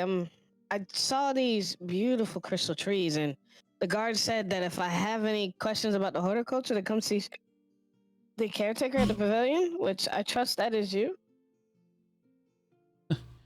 Hello, my child. How are you? You are winded from your run. Yeah, I really had to see you because they said it was a caretaker, and as you can tell, I love nature. I love everything about it, and this garden is absolutely phenomenal. And I just had to meet. What was your name again? For one who loves nature, you are chaos right now. Control your emotions, my druid friend. You are right. Hold on, give me 1 second. Pardon me. Could I have your name? I am Sheldon. Okay, pardon me, Sheldon. Give me just a few moments to gather myself and to meditate to bring myself back to center. It is all right. One is always glad to know his work brings excitement to those around him. But in our excitement, it is easy to destroy what we love. Thank you, Master Sheldon. Now, I see that you have a glorious garden, and I just had to come ask about the crystal leaves that are there and learn more about the horticulture.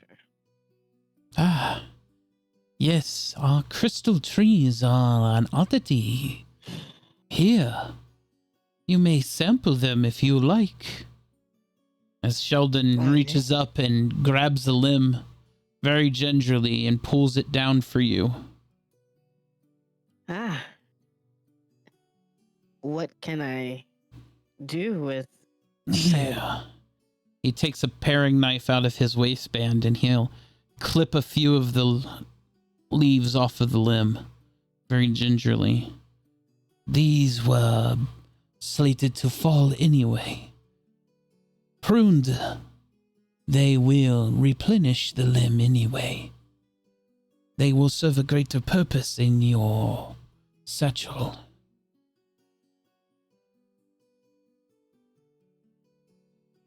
Interesting. Are there any specific uses for these? Medicinally, I have found that they treat coughs and light cuts when ground into a powder and mixed with some light water.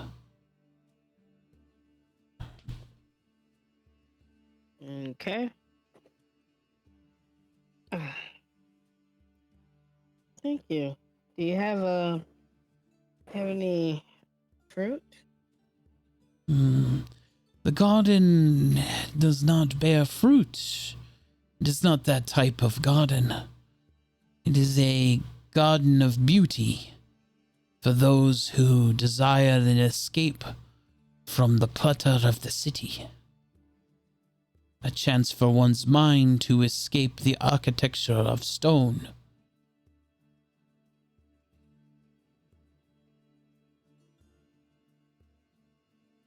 I see. It must be a little claustrophobic in the city at times. Even with all of the elven architecture and their incorporation of wood, I find their buildings can be cold at times, where there need to be industrial come into play. This garden reminds us all that nature is an important part of balance with that, and it should be protected as such.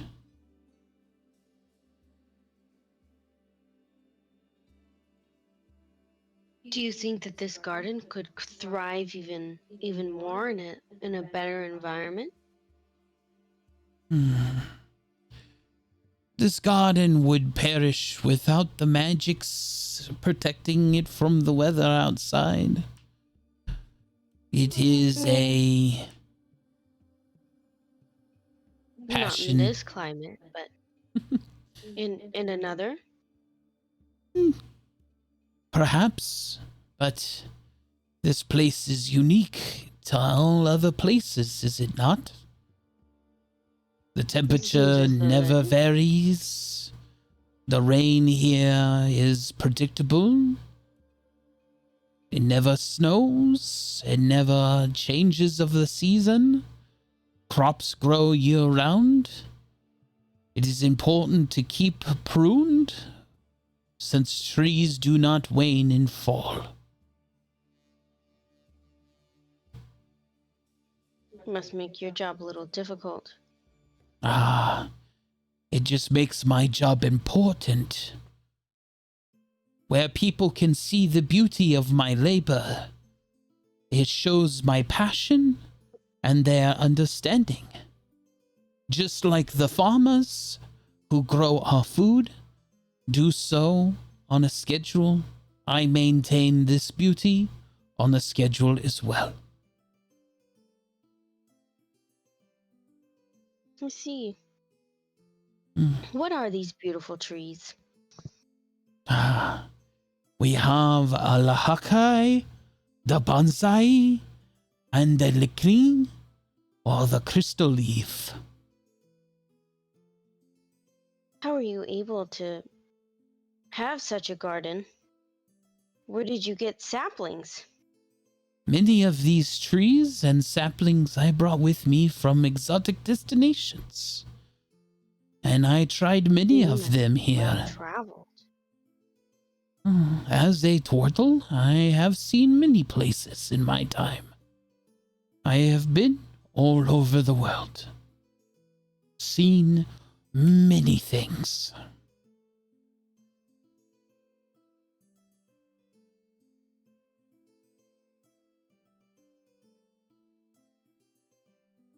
And this is where you chose to settle?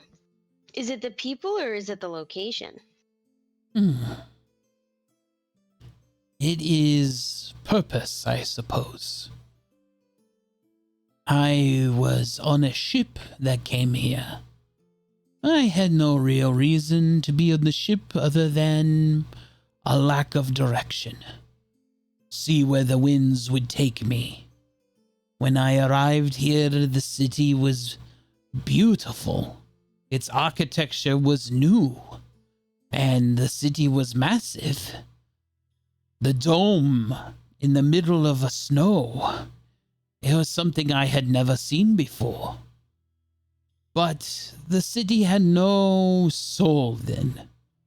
It was many people striving to find identity. I looked around for something to anchor them. I am not a overly religious person, but there are not any churches here, really. There are a few sects and cults, if you will, but nothing overly to anchor people to faith. So I built a coliseum of sorts, a cathedral of tree and grass. I built the garden to be a place of spiritual enlightenment. And I put this pavilion at its center. And people tended to come here. And for whatever reason, whether at my age or my simple disposition, they ask for my guidance. And I give them my real-world talks. And it seemed to help people. Really, it's just gardening. People are a lot like trees. You need to prune away the excess so that their roots can grow strong. I see.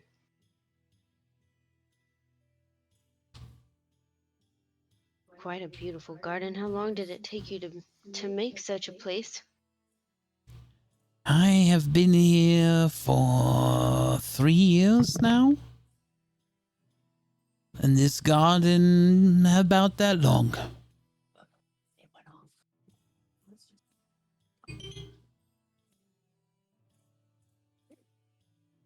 You have centered yourself greatly since you first arrived, Madam Druid. I sense a duality in you. Are you okay?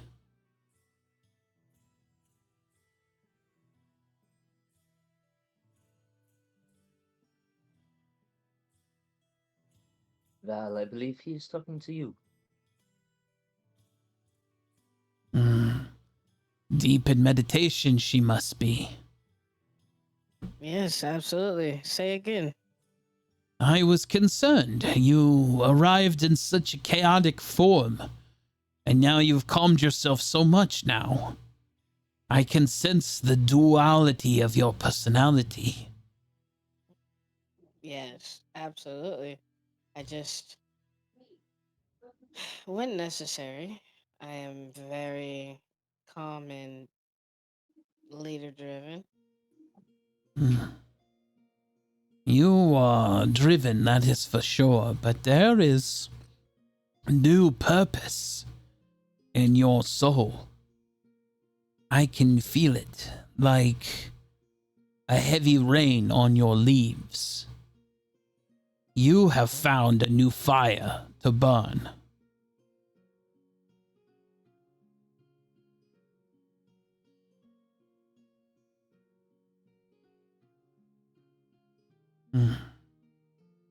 Yes. Remember, Miss Druid. Remember who you are. You are not who you turn into. You are this now. As Sheldon reaches out with his turtley hand, which is kind of rough as a turtle is, with kind of a sharp claw, and he places it on your chest. Mm-hmm. This is who you are now. This form. Never let the beast win. Okay?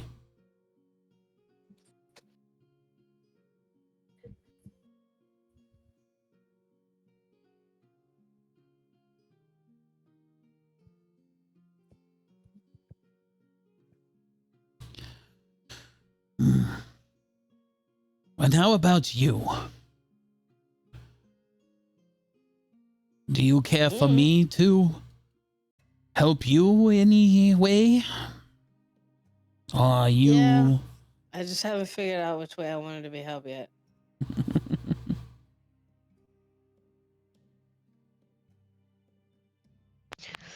I don't think that I quite need anything. This is just a beautiful place. I will take Quite that. do like I will take that as a great compliment coming from somebody saturated in such a dark place. You find comfort in a place so empty. You find beauty there too, do you not? yes, there's beauty in everything. But emptiness is nothing to be afraid of. That has never scared me or made me feel awry. As it should not. It is just unusual in my travels to meet someone so versed in both light and dark. Your connection is strong spiritually. Never sever that connection, regardless of what people feel. And I would never. I find comfort in my spirituality. If you'll excuse me, I feel contention in the world.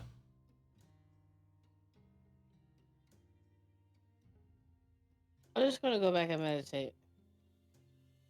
And as for you, are you all right? No, I am not.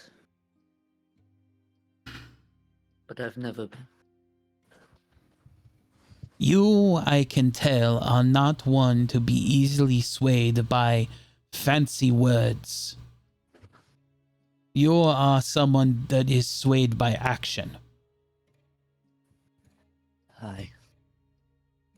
So action it is. And Sheldon will literally reach out and he gives you a hug.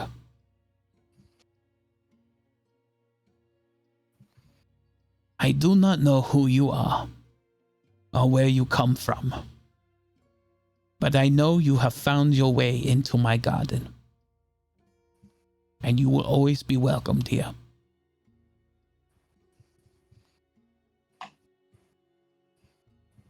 I thank you for that. And with that, Sheldon will release you from his hug.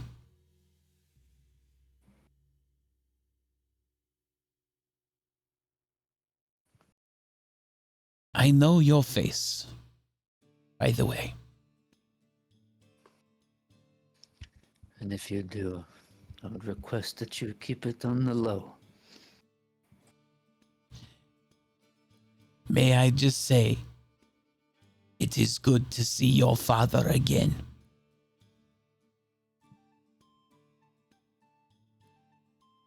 Aye. And Sheldon will reach back in for another quick hug. And this time I will just immediately go to embrace it. It is okay. It is okay, my lord. I am glad you are safe. And I am glad you found your people again.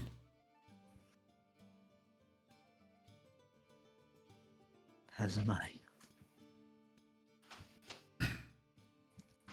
I was not there that night. I was far away. And when I heard the news, it hurt me.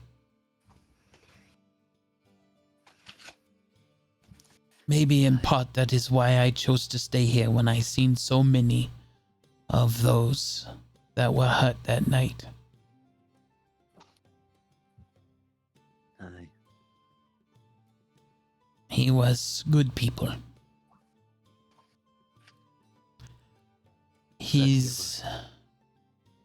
Your aunt I don't know if you have known, but your aunt is in the city too. Aye.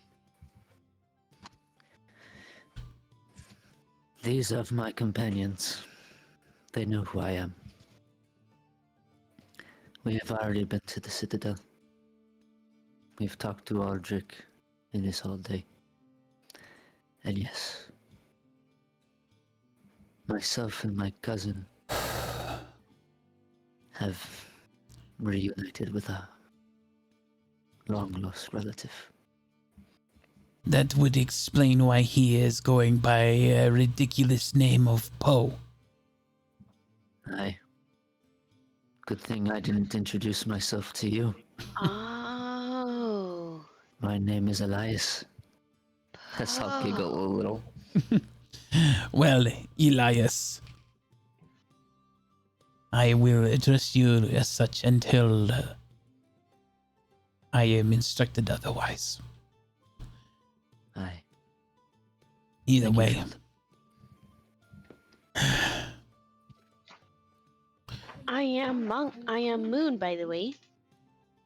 Moon? And you are Madam Druid?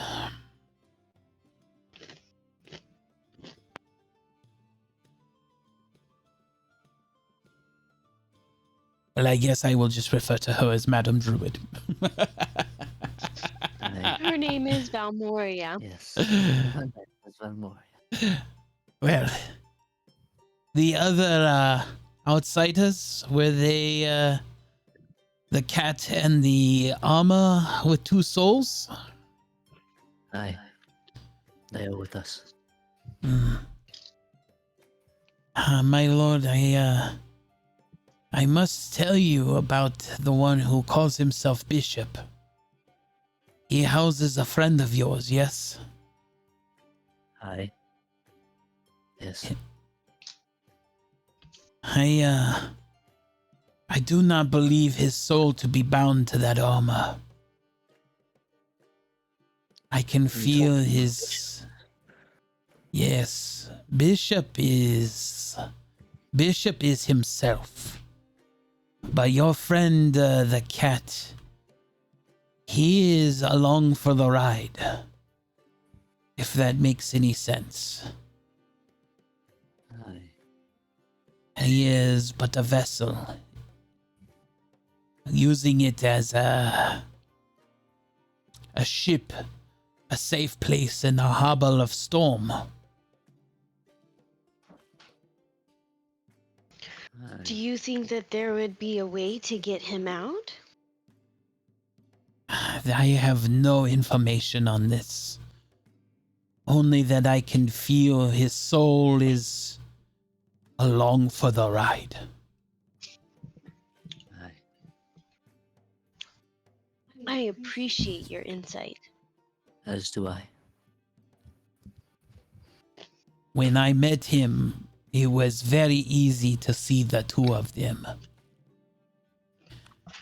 The robot, or what did they call it? Warforged. I have never seen one of his kind, and I have been all over the place. He is unique to me, and at first I thought he required 2 souls to operate.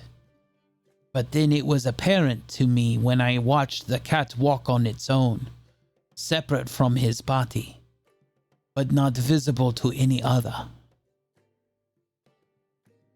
But I have an eye for the spiritual plane, so I can see him, even when he does not wish to be seen by others. Aye. And when he does not wish to be seen by others, where exactly do you see him? He follows Bishop closely, a guardian angel. Although I have never known angels to carry a shotgun. Aye. That is very interesting. I thank you for telling me that. Who come in handy? And it is good information. As Damien kind of puts his head down a little. I know your friend Bishop said that he was worried about you and him and their friendship because he is not him. Nellis. I guess there was a failed attempt, according to Whisker Wrench. That was a long conversation we had. Your friend Whisker Wrench feels like a failure to you all.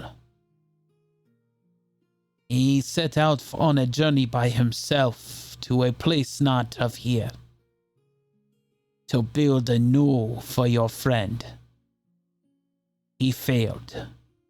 And then, when he was going to return, he lost that vessel, and with it, any proof of the failure, which just doubled down on his failure. In doing so, Whisker feels that he has failed you even more now. He even mentioned that he did not even build an airship for you all. So now he feels even more useless. His words, not mine. I tried to dissuade him, but I am not so close to him.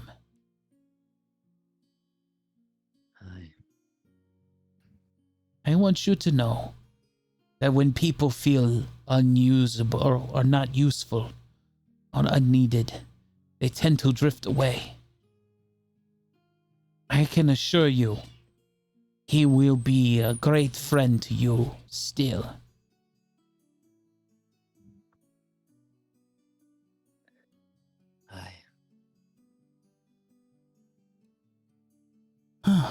Damien will start to tear up a little bit.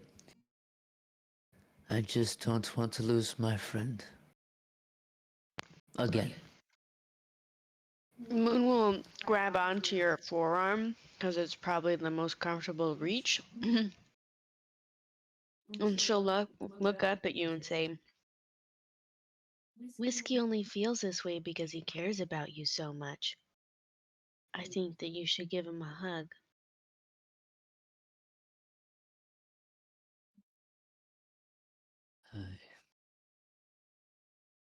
We will always find a way for Nellis. That is Nellis's motto. We always find a way.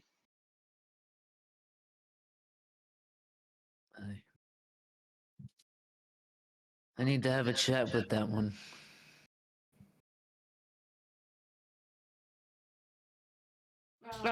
Is Valmora out of her meditative state?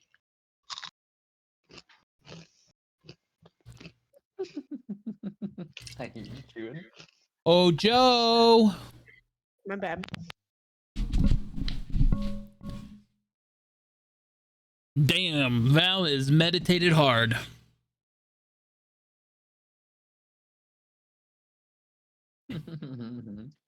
Meditated and medicated on the phone. There we go. Anyway, with that, Sheldon kind of gets that 1,000-yard stare. If you'll excuse me, the bonsai calls for me. I want to know about that later. And you see him in his turtle-ish way start to climb up the edge of a tree with a pair of clippers in his hand.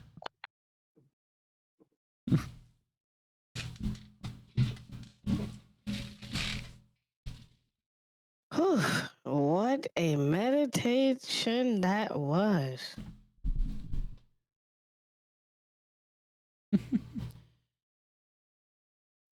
Hey, where'd Sheldon go?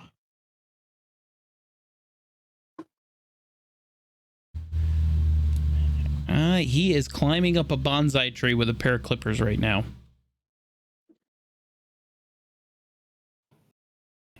Are you saying that DM in game or is that out of game? I'm just telling you what he's doing. Okay, all right. Okay. Hey, I guess that's Val. enough.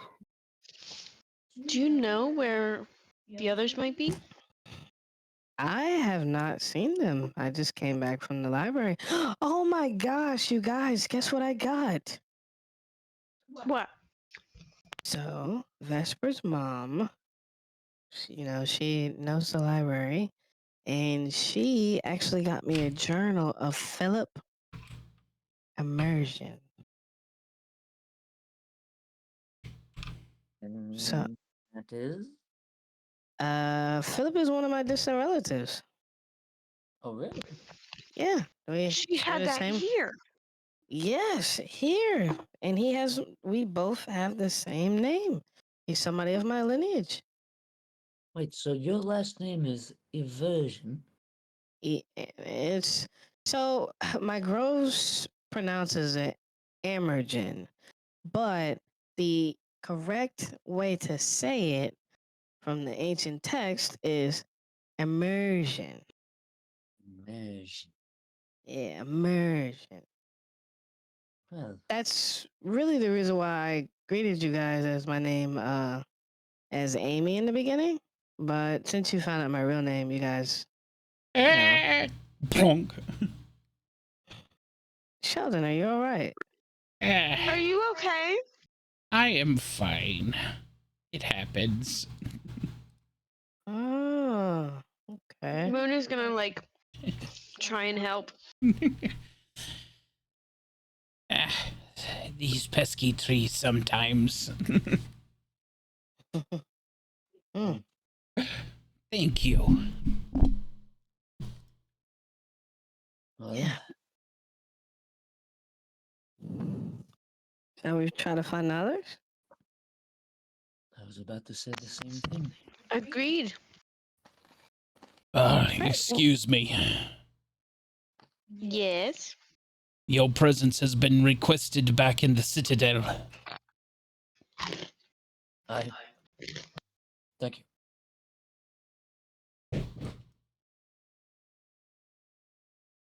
Sheldon, we will see you again. My lord. Yes. See you later, Sheldon.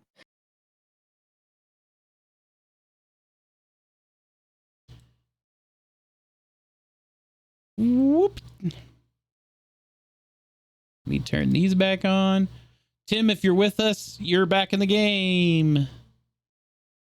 I was gonna say I never left, but really I did. I left for a little bit. I don't blame you. I had to go clock out, so Oh, there you go. I left long enough to do that and then came back. I've been sitting here listening. Beautiful. Eating ice cream. Yeah, Yeah, eating why ice not? cream and listening. Okay. Was in case you were wondering, it was Taliente ice cream, gelato, Oh, Perfect. Let's add that to the list. salted caramel, truffle. By the way. I'm jealous. It's already 80 degrees here. Oh yeah. Yeah, it was That 81 is here so today. nice, Joe. Yeah, it was. Yeah, Joe, we don't have to talk after the session, bro. Absolutely. Yeah, we're gonna have to talk. Why don't I So hear we're any all music? going back to the Citadel, right? Yes. No Hey, tracks listen. found. Okay, so I'm going to stop playing music. I'm going to disconnect this. That was a nice burp.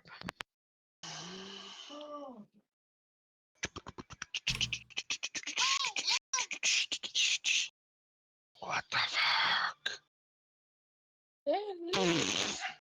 Yeah. Oh my. Oh, you, ma'am.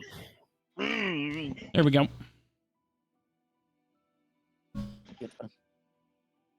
You just. You can't be sending me shit like that. I'm on live stream. Mmm. Uh-oh. Uh-oh. Tim's about to go handle some business. Yeah. You handle your business. How exciting. How exciting. All right. So, back at the Citadel. Why you had to send it to me? Because I'm on live? Thanks. You do I that, love Sam. her. Ashley said she loves it, and Jolly said, do it. Keep going. That's right. Send the booty pictures.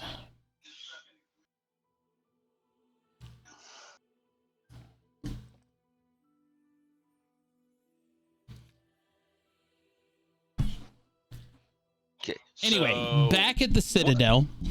Yeah, I was getting ready to say, what am I going to be talking about as these guys walk in? As they walk in, Whisker, you have the blueprints to the battleship. That is the battle airship on the desk for Aldrich and them to see. And you're basically laying it out in front of them of what's going on.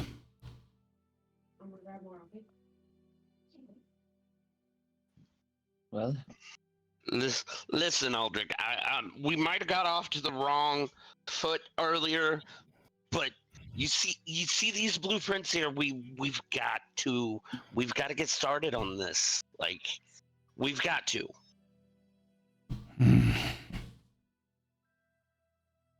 It's, as Isolde kind of looks over the blueprints herself as Damien's walking up. These can't be right. These measurements are... They're They're unreasonable. huge. This is... this is what I tried to tell you earlier. This is what they have at their side. This ship is bigger than this city. Nothing this big What's can the- fly.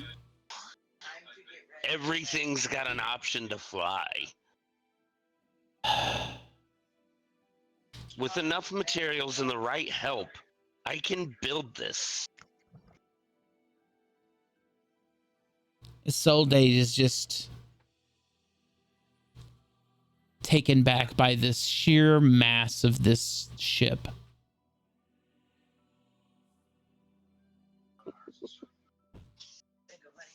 Technically speaking, these airship designs are sound. I'm not seeing any specifications in these blueprints that couldn't be replicated. Some of the efficiencies are poor, that is true, but I have no doubt in my mind that Father couldn't fix those.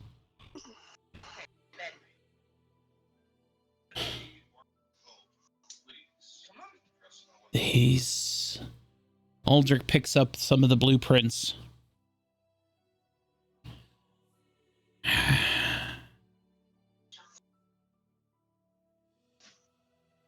My lord, a ship of this magnitude would take this city 10 lifetimes to build. Even with all of the engineers we have, we would never be able to replicate the resources, frankly. Replicate resources, that's what you're worried about?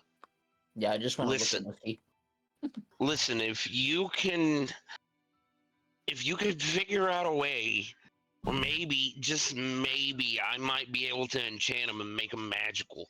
But you let me worry about trying to figure out a way to make it magical. I'll replicate your damn materials. Okay. Even if you replicate the material, right? The raw material. It's still, I mean, the physical fabrication of this ship, even if I had every man, woman, and child in the city working on this at a reasonable time frame, I pulled every guard and militiaman off of their duty post and put them strictly on construction of this thing. It would still take a lifetime for this city to build something of this size. You haven't met me. And that may be Listen, true, I've but already you can underestimate me. You can underestimate my abilities. As we talked earlier, Aldrich, you called my friend Bishop a machine. I built him. Do you see another one of those walking around? Do you see any more Warforged? I have no doubt that you are a skilled and very talented engineer and craftsman. But what I'm talking about is the sheer volume of a ship this size. You You are a cat person. I'm sure you would outlive everyone working on this ship. What I'm talking about is a reasonable approach to this. Yes, a reasonable approach. Wolf told me to bring you these blueprints. Talk to I you have an about it. idea. He told me that you would be happy, that you would do it, that we had the man hours, that we could do it, we had the capability, that you had to be the one to sign off. So you don't want to do it because I'm a cat person. You don't trust my abilities. Like, it's fine. It's fine. I've had my metal and my abilities tested by those I thought were closer. It is not your ability or your metal, my friend. I am just simply...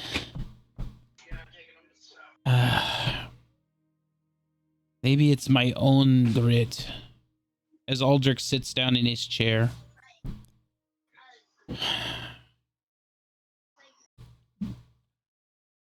I look at these blueprints and I wonder...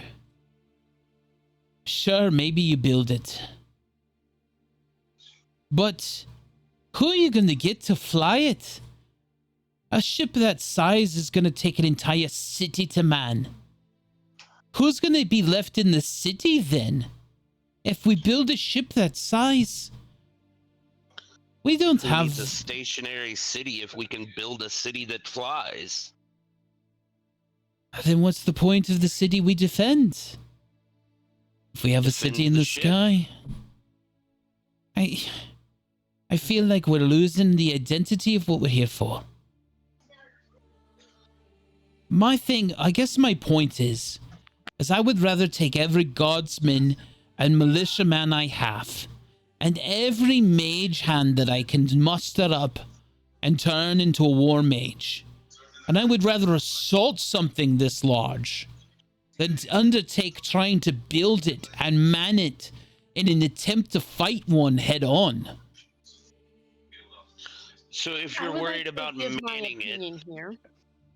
what do you got in mind, Moon? We have the blueprints. We do. Everybody here has been in situations where we've had to maybe disguise ourselves, sneak into somewhere, lie about who we are. We can use these blueprints to our advantage, take over the ship. I think that's more plausible than trying to build one. That thing is so heavily fortified. It may be heavily We may be fortified, able but to there are find- going to be weaknesses in it. Moon may have a point. A smaller strike team getting into a fortress like that would have a better chance at disabling it, even sabotage of it, than a full-on assault. Well, I do see the point, but I mean, Whiskey, can you find anything off the, like, just reading it now? I mean, Let's all how do an long- investigation on the ship. Blueprints.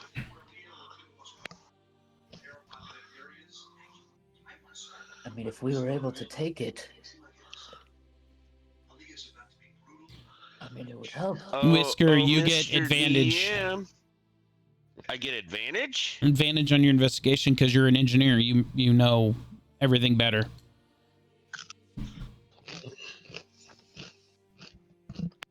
Nice.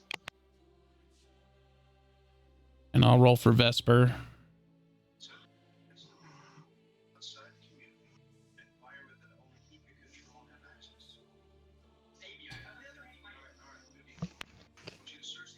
Can we do it for Val too? No, yeah, here, let me move Val up into the... You want me to do an investigation? Yeah, investigate the blueprints. See if you can see any weaknesses. Whisker, with a 22 on your investigation, as you begin to peer over the blueprints of this airship, you begin to see just how massive this thing really is in scope. And while you have no doubt in your mind that you're able to replicate this machine, you do realize that the man hours, the material, the time it would take to build this thing is a massive undertaking. And while you could probably build it faster than what Ulrich is thinking, you are beginning to kind of fall in line with that idea. But you begin to see a pattern in the blueprints. Things that start to pop out at you. Weaknesses in the armor. And then there it is. This entire airship, all 17 engines, run off of a single power source. And then the backup power source, if the main one goes down, only powers half of the engines. And you do not believe that half of the engines is enough thrust to keep the ship in the air.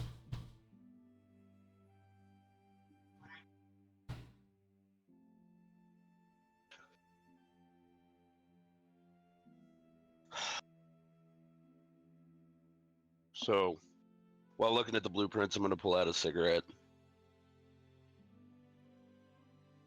Isolde is going to snap her finger, and she lights a fire on the end of her index finger for you.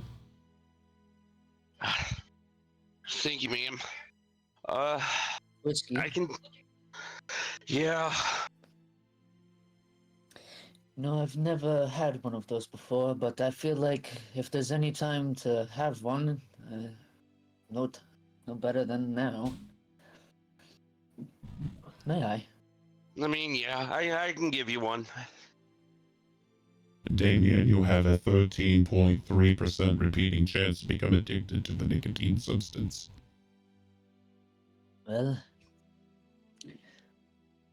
I have a 13 point whatever it was that you said of possibly caring for what you actually said. God damn. Damn. Just, Damien, do you always, do you have to be mean to him? That was mean. I thought that was... You just told him thought you that had a was saying that I 13% had- chance of caring about what he said. That's not very friendly. That's not believing very much. Is the percentage the other way around? Is it? It's the other way. It's the other way. Oh. You need the Oh, bigger one, yeah. not the smaller one. I apologize. Apologies, Nonetheless, Bishop. Damien, look, and I'm gonna point right at the engines. This is the problem. He's got one power source running all these engines. And if it goes, the backup power source is only going to run half. And by my count, I count like 17 of them. And that just, his backups, I believe his backup, take that as you will. Because, I mean, last time I believed I could do something, it was just, it didn't turn out. I show a 46% chance that the backup generator will fail trying to run 17 engines on this thing. That's That's what I think. I think that too, Bishop. I think if we can take out this power source. So it sounds like if we sabotage the backup generator and sabotage the primary engines, we could drop this airship out of the sky. We're all in agreement that we're going to destroy it and not bring it back here. Is it possible? Could we bring it here? It's a lot of airship to cover. Make sure that there's no one on board.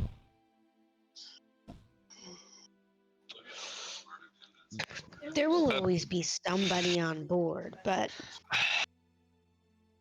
I just can give me a minute. Bishop, can you come here?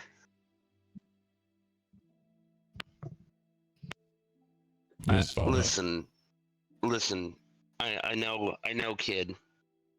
I know you are you, and Nellis is in there somewhere. But is there any way I can talk to Nellis real quick? Certainly. As he kind of rubs his chest, you see that familiar glow. And then his... What's up, kid? I have a question, and we're starting to formulate a plan. Old Archibald's ship. We think the power source, if it goes down, the backup's got like a 46% chance of failing.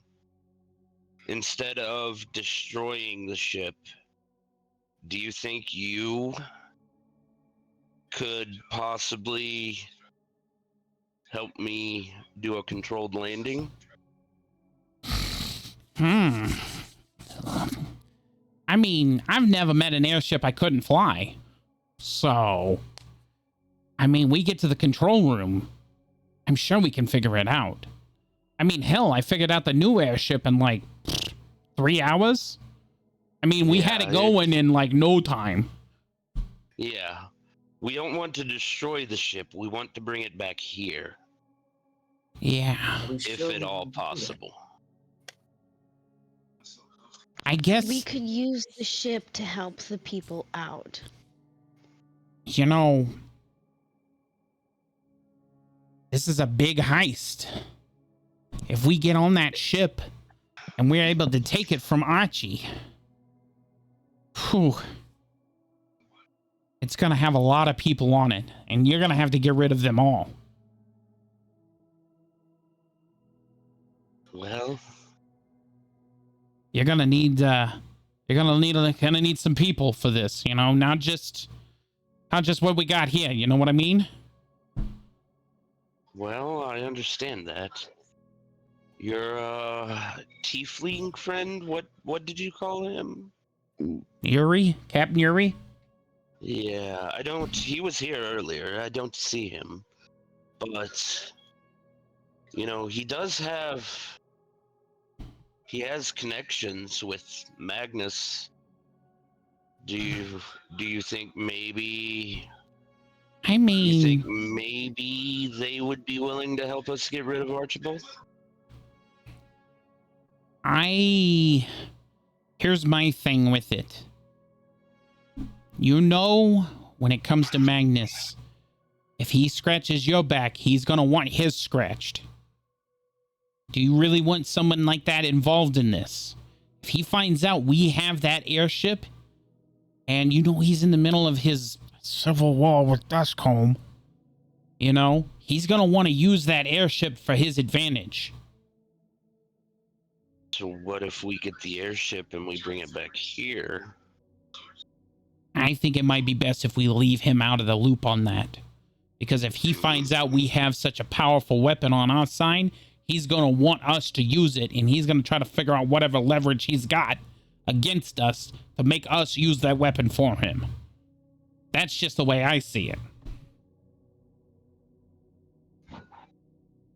And frankly, if Damien is going to be whatever king of this town, and we do manage to get the freaking Archibald's weapon of mass destruction back, I love Damien, but I mean, who's to say that he doesn't go fucking apeshit and just go nuke Duskholm for everything that he did to fucking Elranthian? I mean, does any nation really need that goddamn level of destructive capability? I mean, I think we should have that destructive capability so he can blow the socks off that motherfucker. Listen, I don't disagree with you. I want to drop a fucking atom bomb on fucking Archie's face as much as the next one. But I'm just making sure whoever is flying that ship needs to be in control of the guns too, you know? Absolutely. So, make sure Which that is they're... why I think we should destroy it. This thing should have never been created in the first place. So you want to destroy it? I don't want any other nation to have to worry like we are now. It does make sense. I mean, I'll just leave it to me. You know, I got the primal warrior. And I- Fine.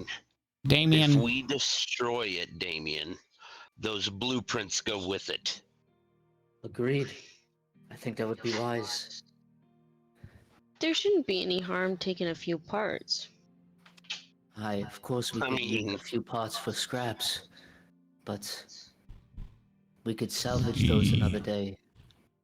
It would be a great shame to lose all of that information, though. There is no guarantee that there are not other copies of this airship that Archibald or other loyalists have. Do we even know if Archibald is making another one of these? Precisely my point. I feel like the blueprints at least should be categorized, placed inside the library here. At least then, in the future, who's to say that we couldn't call upon them? They could be of good Then I think it technical should be knowledge. well more protected than just in a library. Well, Vesper's gonna speak up at this point. My mother did lock away a book, one that I didn't want anyone else to have. She does have that power. We could have her She's put got- the blueprints with it. Something that no one can have access to She's it. got that kind of power, and she can lock it away to where nobody can have access to it. I would be okay with her having the blueprints. But if you're gonna destroy the ship because you don't want any one power having that kind of power, any one place having that kind of power, then you don't need the blueprints.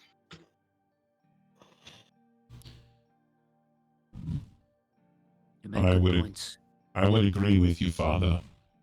But it would also be a shame to lose any kind of technical advantage that we would have over another ship being built.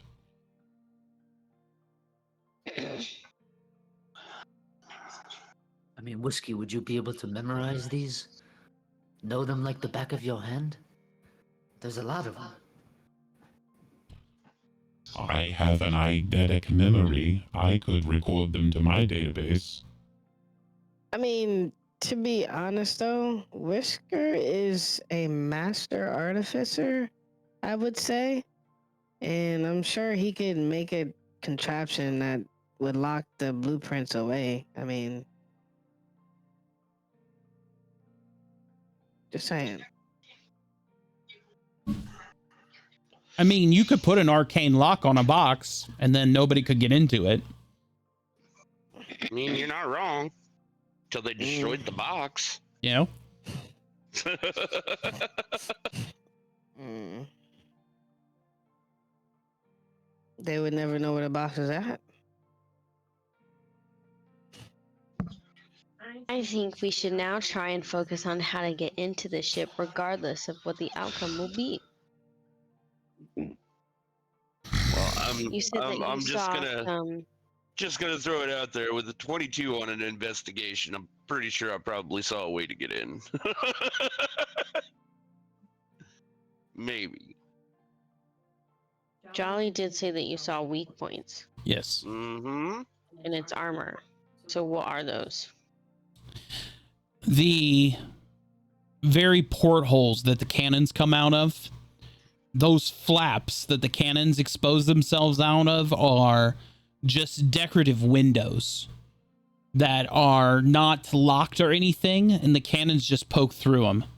Those windows can be lifted from the outside of the ship, and they are large enough for people to pass through. You guys could enter from the gun deck through any one of those 70 cannons on either side of the ship. How big are these cannon holes? Because that's gonna also. They are person Depending- size. Okay, so they are like full person size. Yes. Any one of you in the Okay. room would be able to pass through easily. Okay, because that was getting ready to be my next one. Like, how big are these 70-some cannon holes? Are they going to be too big for Vesper and Damien and Val to climb No. through? Are me and Moon the only ones going to be able to climb through them? Like, No. Any one of us would be able to easily open the flap of this cannon hole and climb in on the deck. I was about to say, and plus I can turn into a rat. that's right.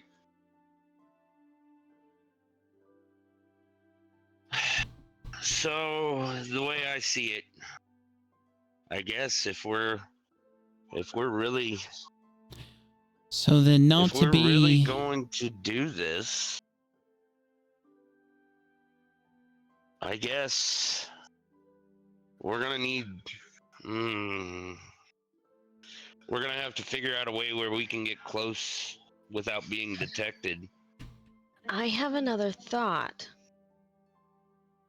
So here, if they end up agreeing, I'm told that there are a couple of thousand soldiers that would be able to fight. If we are able to, oh, what does Nellis call it? What do you call it again? Soft landing? controlled descent. Controlled descent. If we used Nellis's method of controlled descent, turning off the engines and putting it to the ground, we could have people already there, because they wouldn't be able to use most of their resources, and they could storm the ship within those holes within the armor. I have a different idea, actually. As Nellis kind of wiggles his nose a little bit. Bishop, you've got my bag, right? Yes, I do. Inside my bag is my wardrobe. You could open my wardrobe to my warehouse, and everybody could pile into the warehouse, and then we could store them there.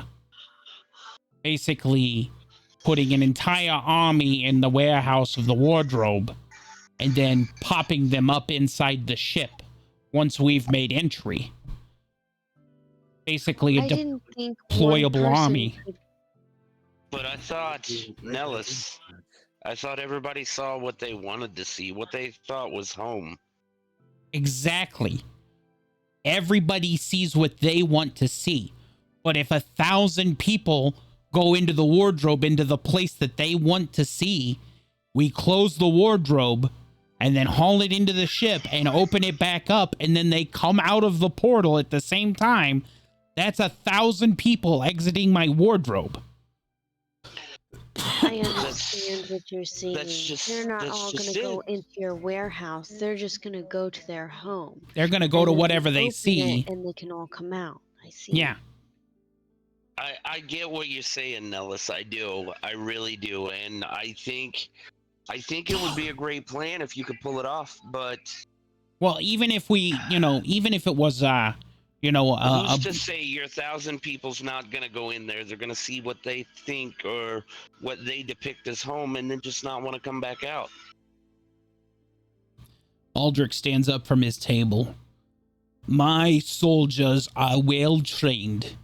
No matter what illusions you have on your magical place, they're gonna do their duty when the time comes.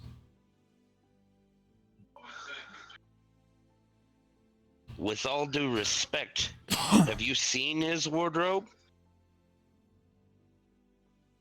Well, there's no time like the present.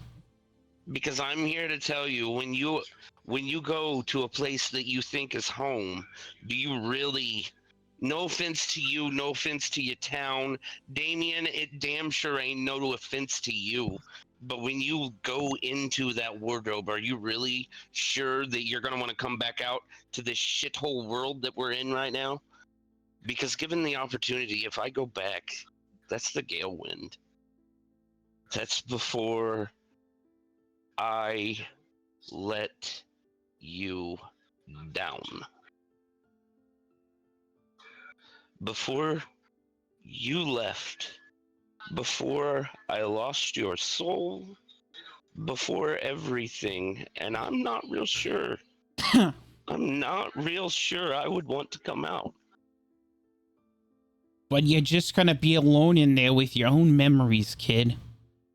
The wardrobe is a great reminder of everything that you love dearly. I've had that wardrobe my entire life. But it'd be before I failed you. It's just a memory. It's all it ever And- is. And Damien, and Vesper, and Valmora, and Listen, Moon. listen to me, Whiskey. Kid. It's just a ship, okay? But you were still you.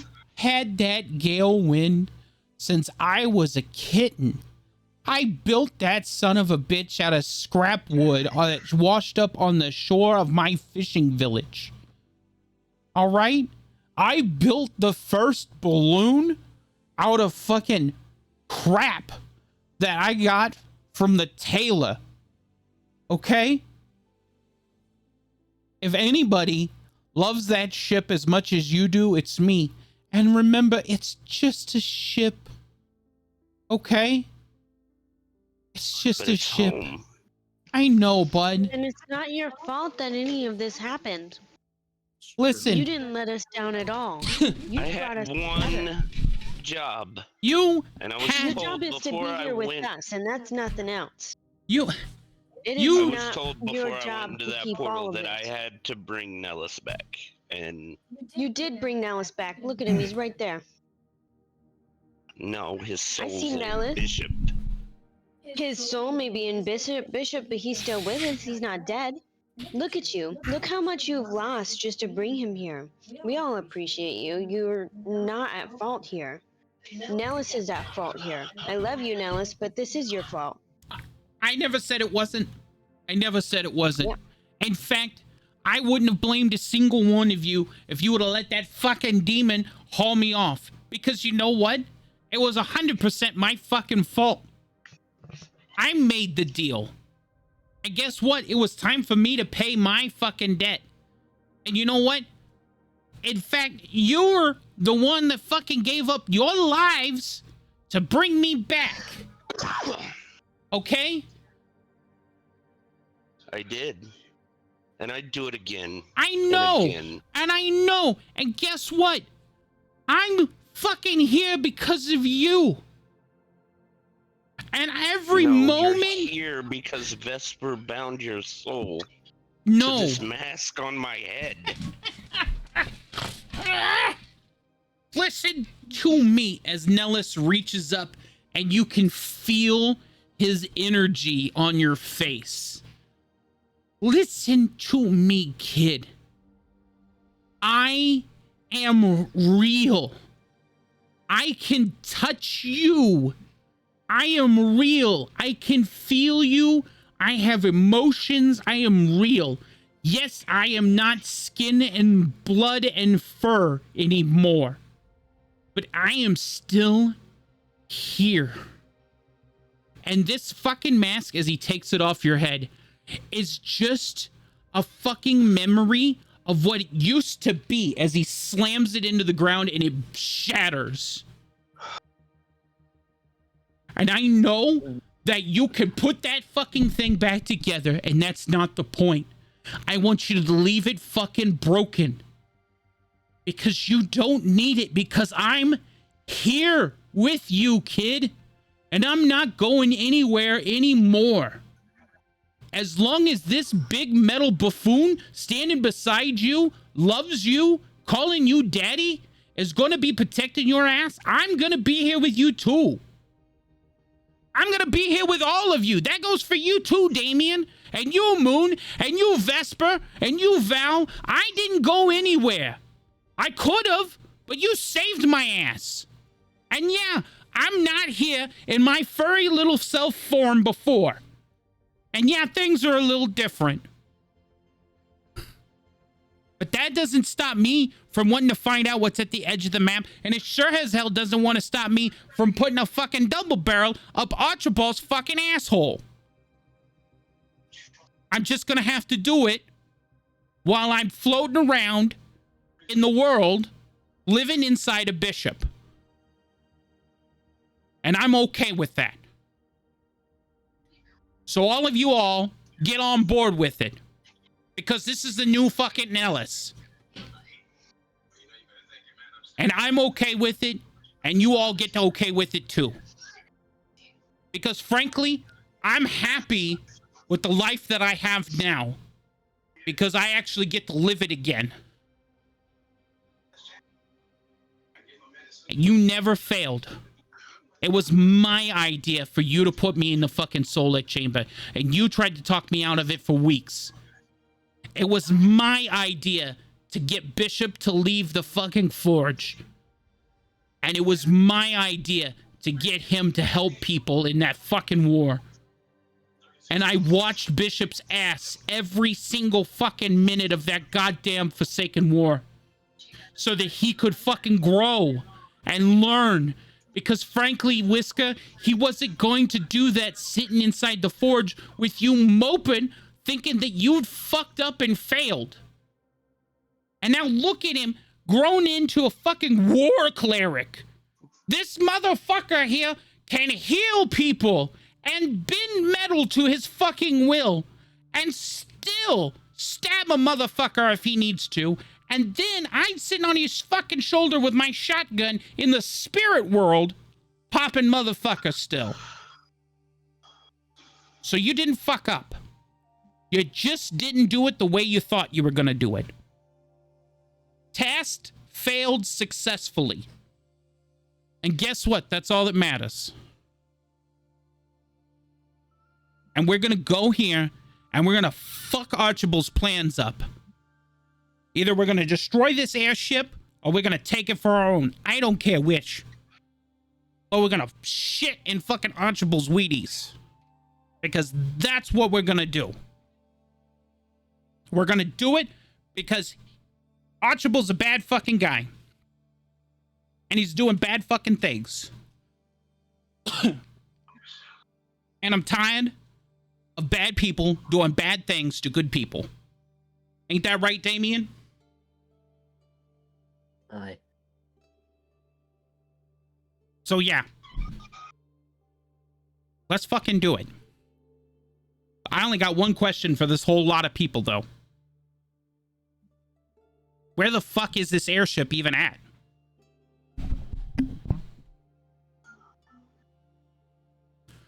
That's a good question. That is the problem.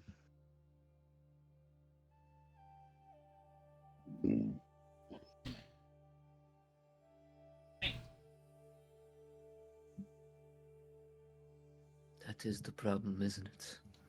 With how much power this is going on, there must be a way to track it.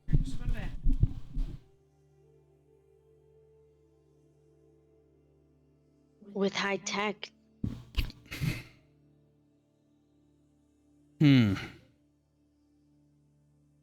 Vesper gives a low hum. Maybe it's not high tech that we need. Maybe it's Maybe it's low tech we need. Damien, cousin. Right? Vesper's gonna kind of tap himself on the chest where that dragon mark is. She heard it. She heard the cannon fire from a long way away. Maybe she can track it. Well, you have a point. But there's nothing we could do until she comes. So, I guess we just sit back and plan until then.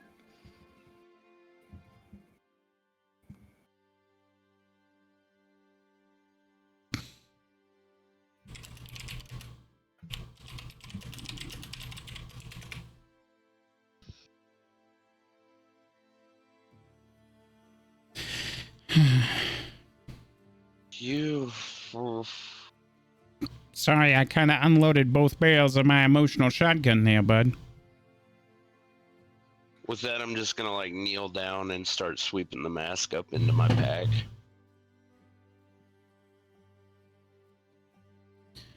I'm telling you, you I'm gonna stand up.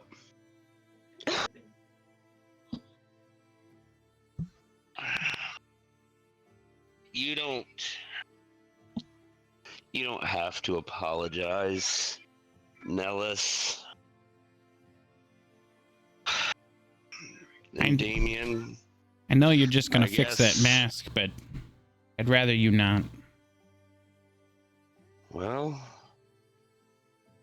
considering I took my goggles off at Ziggy's and never picked them back up, be kind of pointless to walk around with nothing on my head. Why don't you just make yourself another pair of goggles? You want an artificer? Maybe I make this mask into a pair of goggles.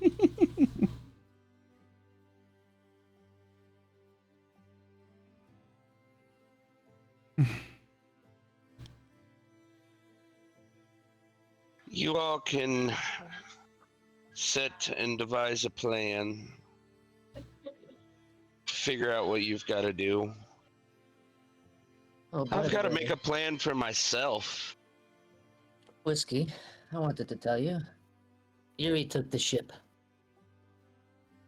Of course he did. According to you and Vesper, that seems like his thing.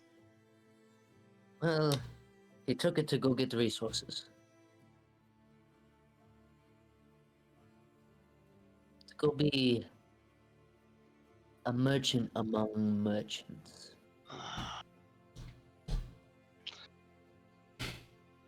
Listen, Just I'm gonna say that's it. that vibe today. I'm gonna say it. Not real happy that he took the ship, but I guess if you think it's alright. He stole your last one. What's to stop him from stealing this one? I know you're king and all. Not a damn thing. Look at that. Speaking of the devil, I resemble that remark. that is why I You said sure it. do. I meant no harm by it. You know that. I receive no harm by it.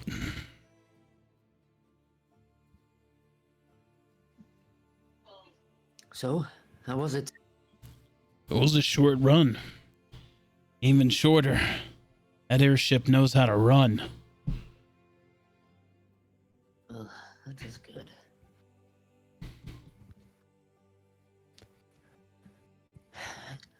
And off the top of your head, how much resources would you say you received today? We filled the cargo hold and piled them on the top deck. The return trip was 40 minutes slower due to the weight, so I would say probably 20,000 pounds worth of raw material, mainly in medical supplies, clothing, other various. Aye. Well, good. Aldrich, will that help? I'm looking at the manifest here. A lot of textiles, medical supplies, some food, some raw materials here. Some things that we don't have here on the island.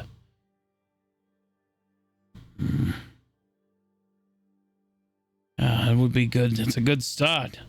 It's a really good run, actually. The only Good. downside Hopefully, is that it was a higher price than I had imagined.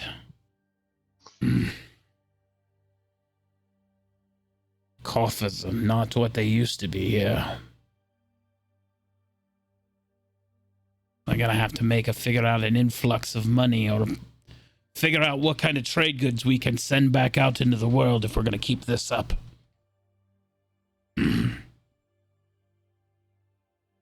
We will be able to discuss that in time.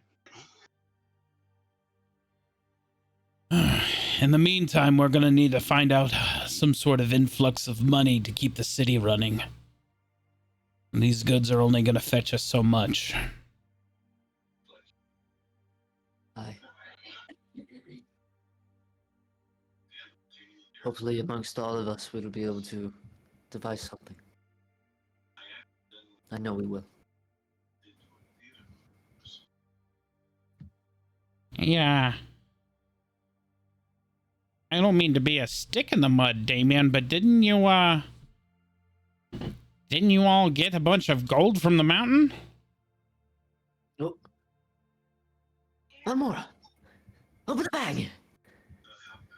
Open the bag, open the bag, open the bag, open the bag, open the bag, open the bag, open the bag, open the bag!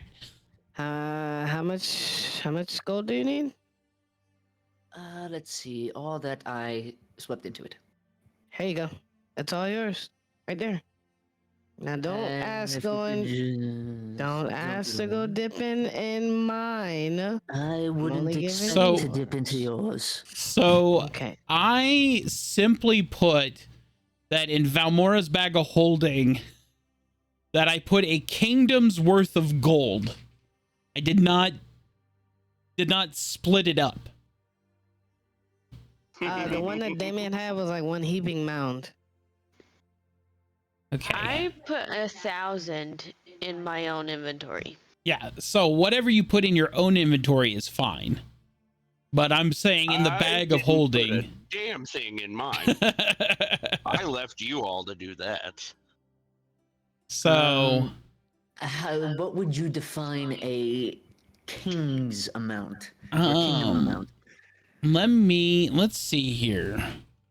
What is a kingdom's worth of gold?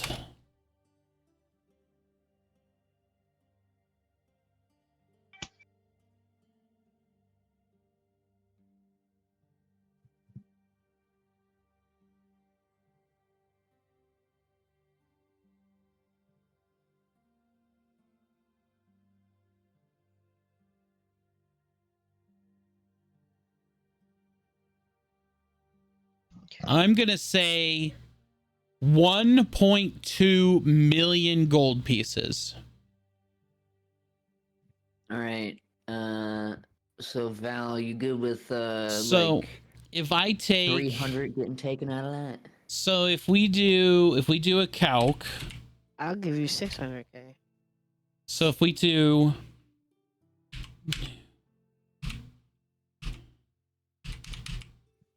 and I divide that simply by 6 people in the party. No, you can't divide it by 6 now, because not everybody wanted to grab it. Well, I'm just okay. kidding. I'm just kidding. So who Yeah, all well, wanted to grab it?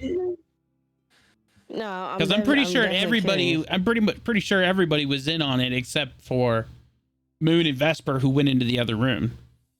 Yeah. Right. So Yeah, that's but we 4. would still share with them. Yeah. So divide by 6. That's 200,000 gold each. that you're holding for everybody. Well, my whole So 200,000 would So go. your amount that she would have pulled out is 200,000 gold. Yes. Aldrich, will this be enough? Is it just a pile on the floor now? So what I am going to do is I'm going to go ahead and I'm just going to add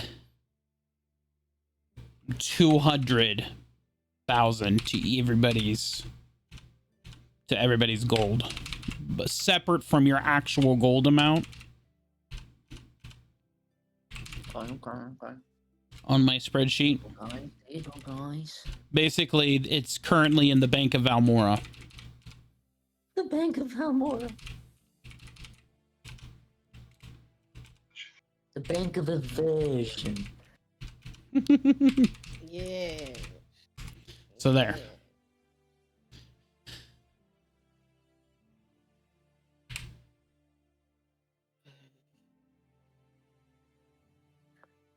Bank of Valmora. There you go. Okay.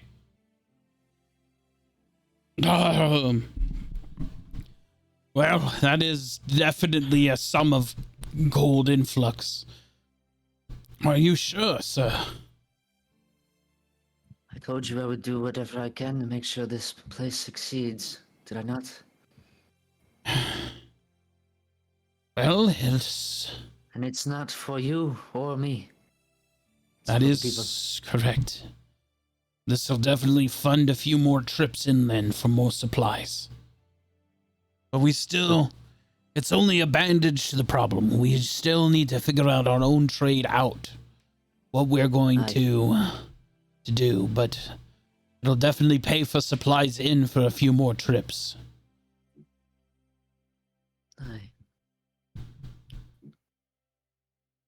Aye. Like out of game, question to the DM. Mhm. What time would it be right now?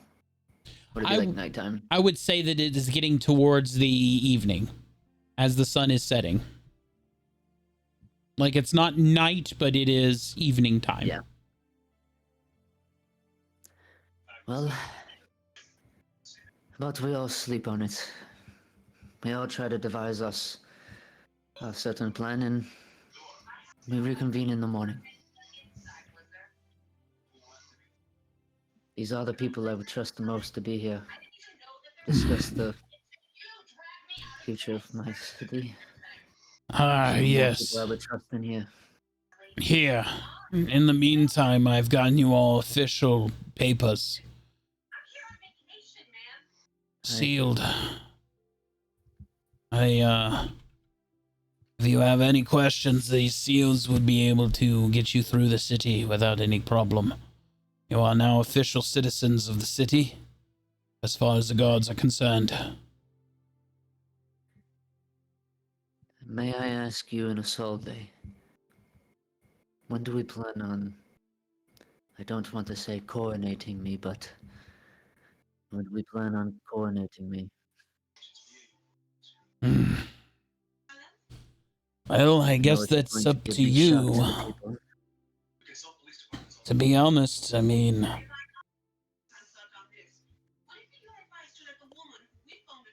we need to make a public announcement about it. And we need to give a public forum any chance to rebuke your legitimacy so that we Yes. can prove your claim, show the evidence, and give the public forum the chance and hear any outcry that there may be. The city has operated with us in charge for so long, there may be some backlash with it. There may not be any backlash. I will tell you this, not all of us are Aranthian. So, a good portion of us are, but I think that those who are Aranthian will find joy in your return. Those of us who don't understand your customs will either be confused at best or not understand why all of a sudden we now have a king instead of the tribunal. Aye. That is a good point, Aldrich. There's a third member that is not with us, nor is he ever with us. There's a third member. Why didn't you disclose this earlier? Well, it is a tribunal for a reason. Well, suppose you are right. Well, And who is this man or woman?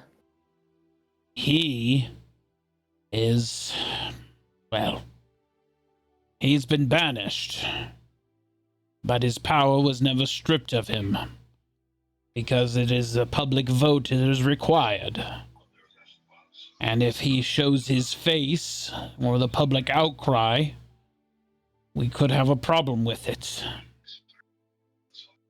And what is his name? By city law, I'm not allowed to tell you.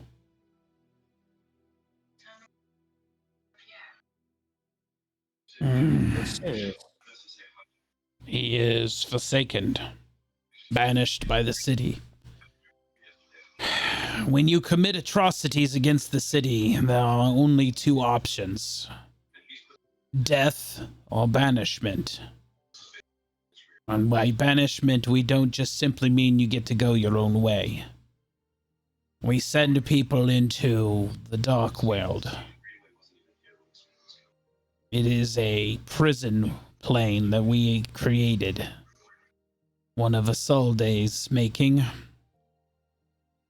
He lives in there. You're positive he can't just come out whenever he feels? Oh, absolutely not. I am its warden. Only one way in and one way out.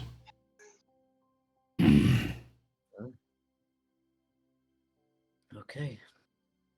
But yes, the city law prevents us from saying the name of the Forsaken. I understand. You might be able to find this information in the library. They probably keep a record of all of the banished. I'm sure your aunt will show you the list. Aye. And I know that there are a small group of his followers still in the town. Aye. I thank you for this knowledge. I'm not trying to be a pain in the ass. I want you to know that. But I understand. breaking laws in this town are important for us to.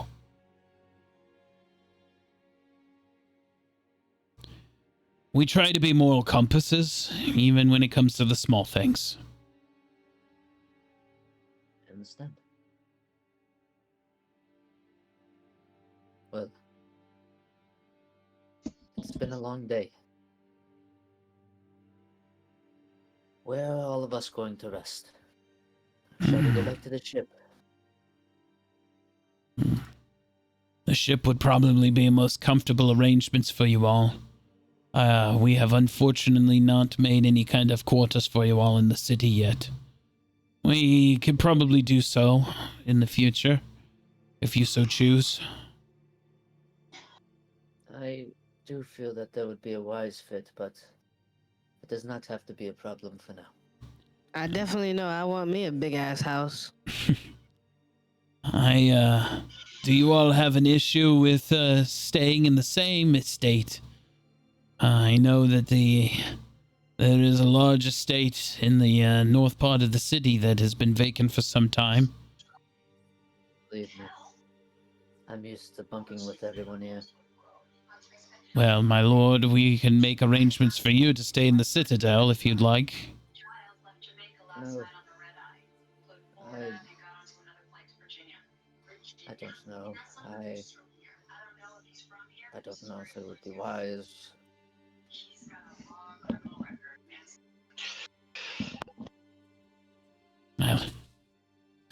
Either way, at least for tonight, I think it best for you to stay in your ship.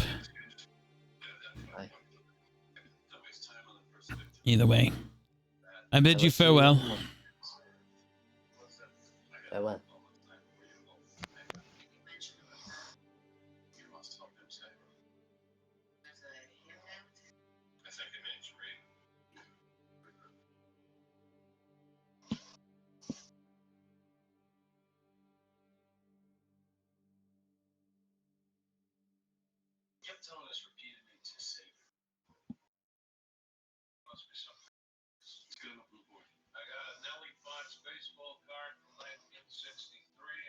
Hmm. A rare butterfly in a shadow box.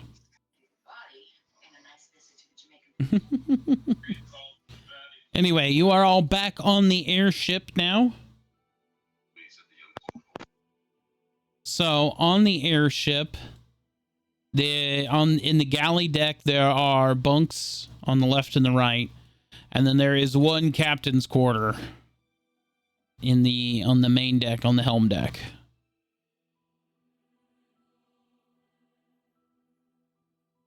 And I will turn the lights down.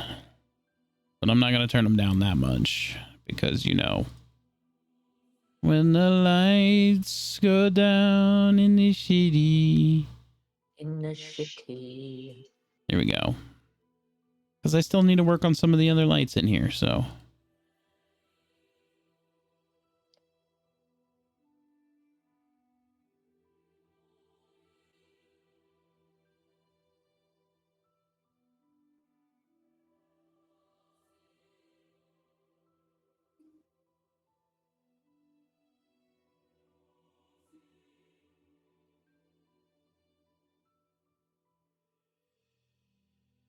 Moon is gonna be making dinner for everyone.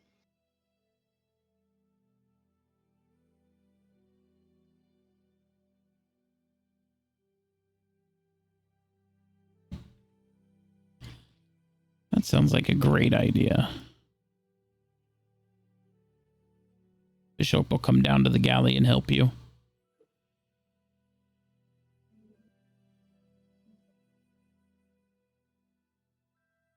Do we need to make a survival check? And we probably leave for the best.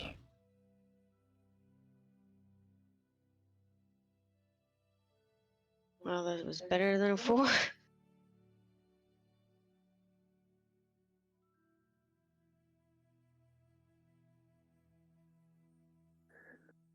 Hmm.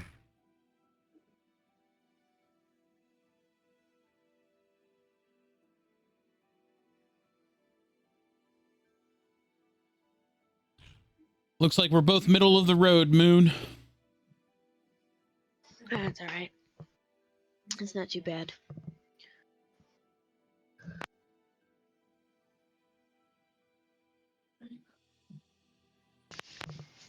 You know what? That sounds like a good stew. Middle of the road.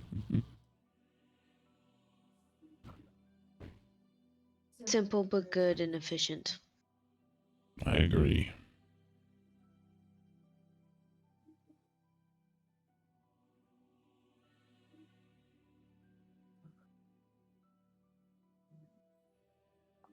Do we know what level Bishop is?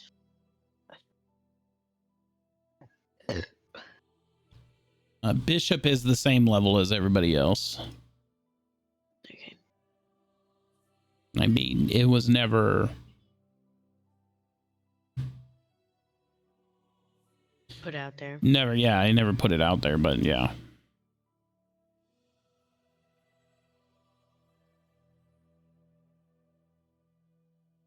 How are you, Bishop? I am not unwell, thank you.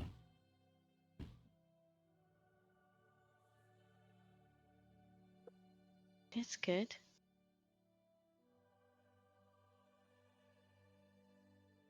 Hmm. That got me for a second. Not unwell. Do you think others will join us for dinner? once they start smelling the smells, and if not, I will go and let them know. It has been a very hard and emotional day. Food is necessary for replenishment. I would agree. Although I do not partake of the food, I do know how to prepare it. It's quite impressive. It was important for me to prepare meals because I had to take care of many of my human compatriots while we were on the battlefield. And cooking was something of a type of healing. Many of my human compatriots saw food as a type of comfort. Very much so. Is there anything that is necessary that you need for replenishment? Not particularly. I don't require sleep, although I do require a few hours of motion, of no motion. I see. So there is Well- that. If you're helping your compatriots on the battlefield, then you must have picked up some healing as well. Oh yes, I'm very apt in healing. I saw from what you healed us from the battle back at that farm. Yes. So, healing magics for both automatons, mechanics, and even humans, we all mend separately but very similarly in style. I use a type of mending magic that's different than what people would expect. It's not a type of connection to the weave that most people has experienced. Even the type of healing magic that you would use is probably different. I imagine so. Although I don't know what to expect. I've never met a warforged because you're not machinery. I appreciate the sentiment, but I can assure you that I am all machine.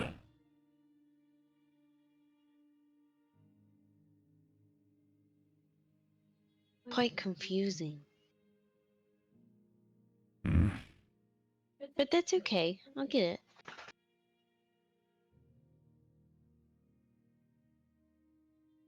Is there anything that can make you sick? No, I'm pretty much immune to most diseases and poison, although I am capable of rusting, so that is annoying. I imagine so. Hmm. Another question. Are you capable of connecting with other machinery? Yes. And if it... Go ahead. I can share a connection through terminal ports, or other type of links. I can download memories if they have storage, that kind of stuff. Do you think that you would be able to connect with that Archibald's warship? I have no doubt that I'd be able to connect if he has some sort of mainframe computer or something. If it is powered by another type of amalgamation like steam or magic, however, I don't believe I would be able to connect. I have found that the machinery of this world, it's very crude. Not quite like my body. Even the automatons we've seen on Ziggy's farm are very much different than my frame. You see, at my core, my bone, my flesh is made of the very earth. My bone is made of rock. My skin is made of fiber from trees. I am coated in metal as a protective skin. And that skin is what makes me durable. But at my core, I am soft, if that makes sense. It does make sense. I So- understand. My thought was that if you would be able to connect and control, or partially control, the warship, it would have a safer landing for everyone inside, which includes us. It all depends on the mechanism of the ship. Animatronic. Yeah. If the ship is similar of any kind of machinery I'm familiar to, or any kind of machination that I have connection to, then by all means, yes. But from my experience in your world, I am cut off from any of the grand design.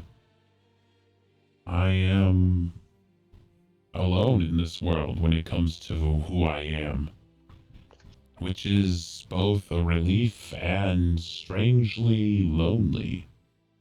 Aside from my father, who can repair me, I don't have any kin in this world. I understand that.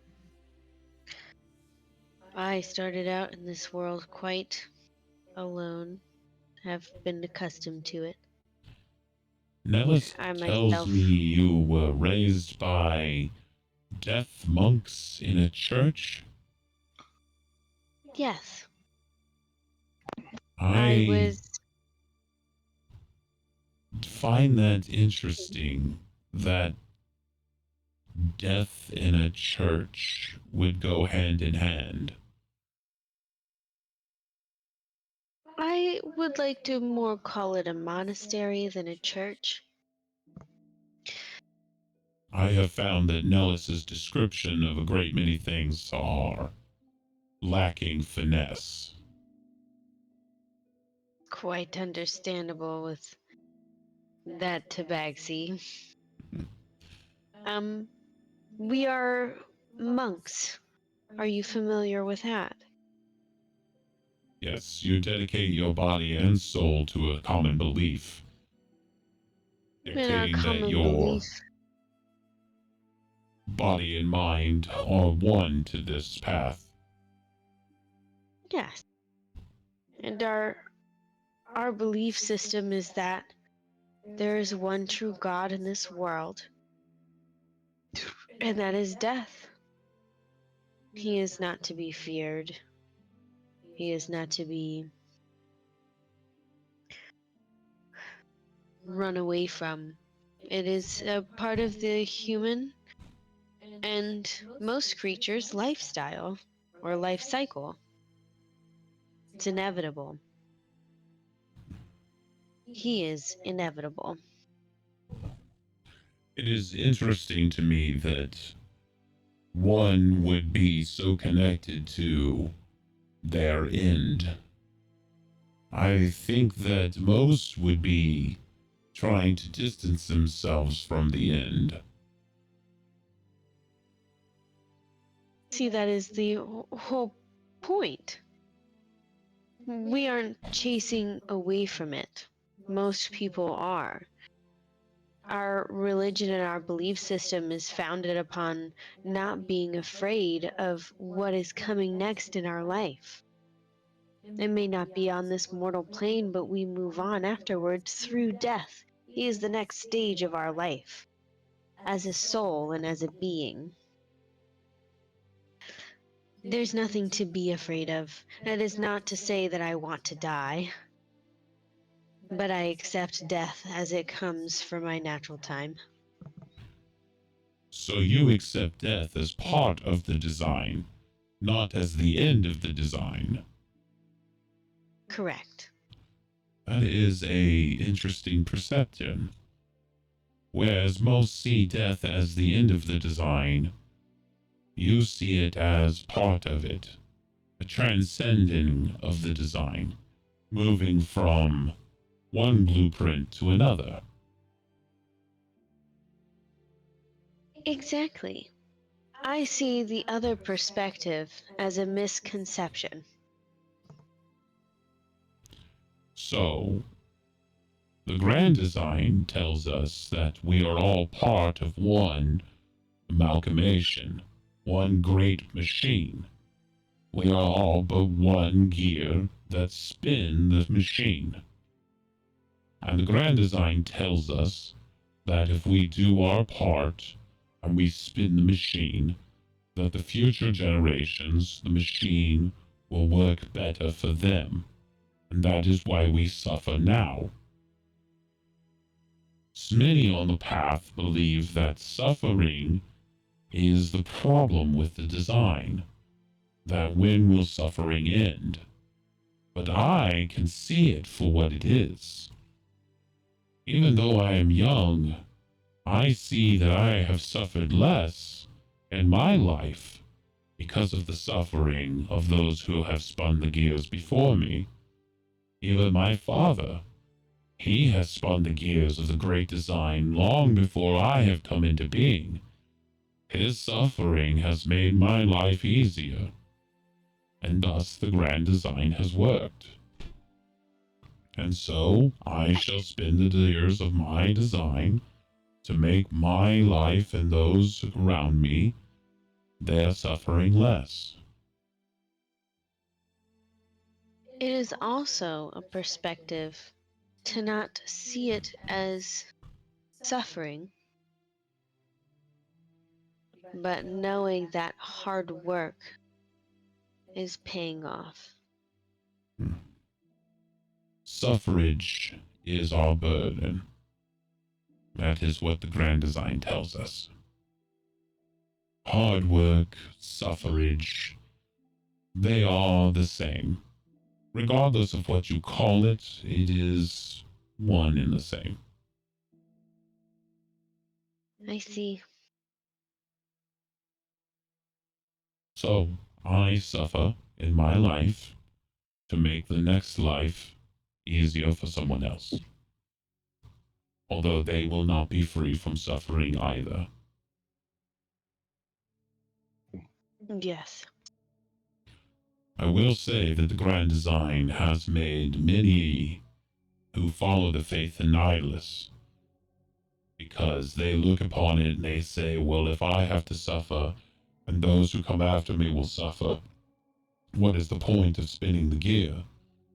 If all are going to suffer regardless, then there is no point in me spinning the gear.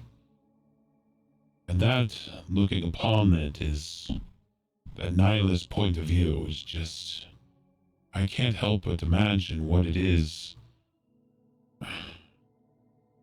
Why would one not want to help the other? Could you imagine going about your life not wanting to help someone? Just simply looking at another being and going, well, I can't make my life any better, so I'm not going to make anyone else's life any better. It's just selfishness. It makes me wonder That if... is what that is called. It makes me wonder if this Archibald that you all are going on about, what suffrage, what spinning of the grand design has he done? Or what lack of it has he done? Or is he trying to usurp the design in its whole?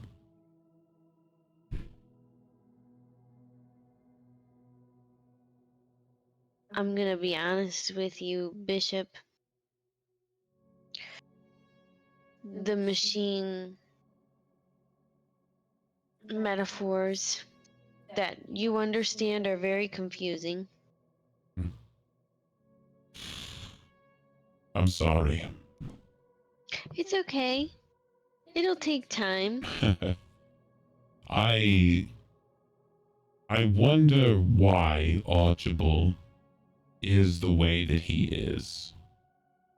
Why is he trying to assume so much power? Does he think that becoming so powerful will make his life easier? Or is he just out to make other people's lives miserable?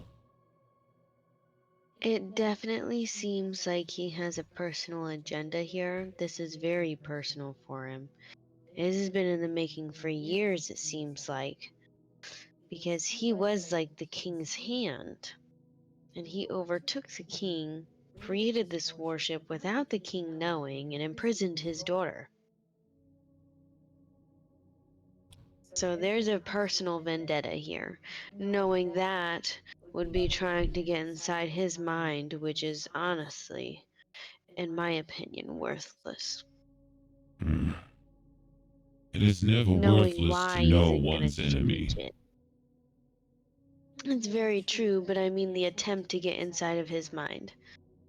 Well, It seems like a useless attempt. well, we sit here in an empty kitchen. None of our compatriots seem to have smelled our dinner. Then it is time to go looking. I agree.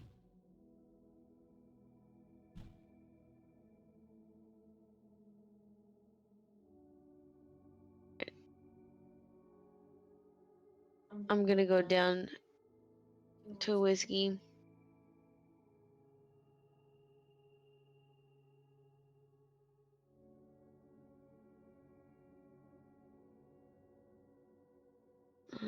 I'd be coming from over here. I'm gonna grab. Vesper and pull him down. Grab Valmora.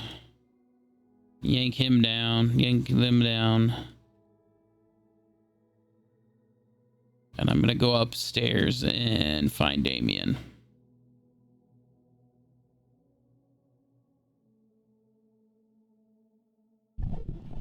Damien, are you up there?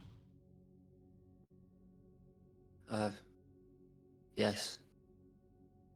Moon has Everything created okay? food for your sustenance in the galley. Thank you, Bishop. Indeed. I will be down shortly.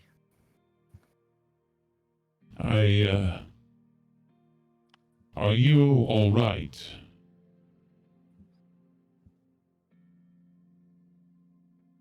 I am, but at the same time, I'm not. You have segregated yourself in a very secluded part of the ship.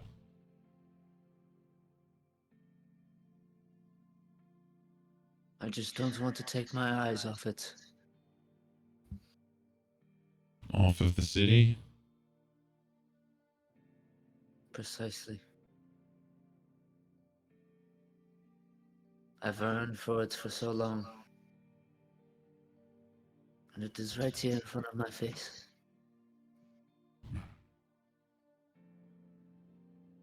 I must say, they have done an amazing job here. Yes, they have. You have an incredibly strong-willed people. For them to have lost so much and then created so much in return.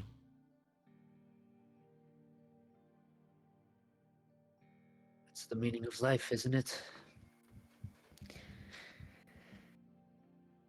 I was just having a conversation with Moon about the grand design and about how the function of the cog works and how each individual person is a gear in the grand machine.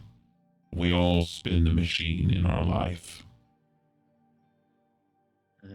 Some of us are bigger gears in the world, and others are smaller gears in the world. But it still takes all of us spinning the machine to keep the world turning. Have a point there. This city is a grand place. The people here have done a grand thing. They have turned the world with their gears. There is wisdom in knowing where to put your gear in the design, Damien.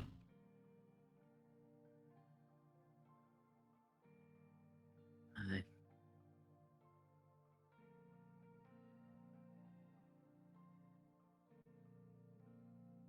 Right now, I feel like your gear is needed in the kitchen, though. Aye. As Damien will slowly climb down and he'll go to the kitchen. Moon, you and Whisker are up.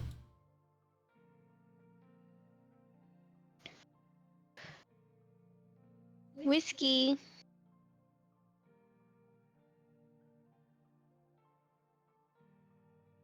Yeah, Moon.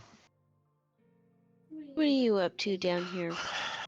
I'm just down here looking at stuff. Would you like to stop looking at stuff and come get some grub?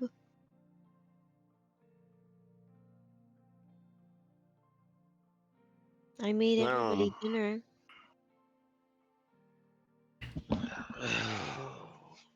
Dinner sounds nice. Maybe I'll be up in a bit. Would you like to talk about it?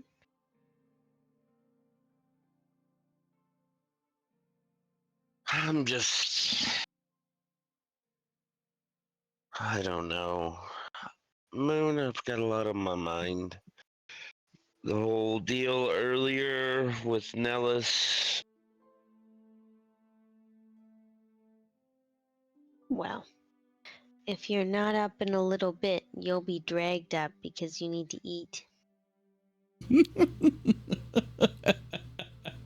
Well, I will give you some time.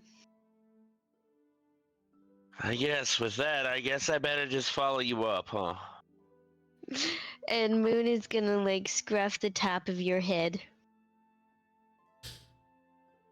I need everybody to flat roll a d20 right now.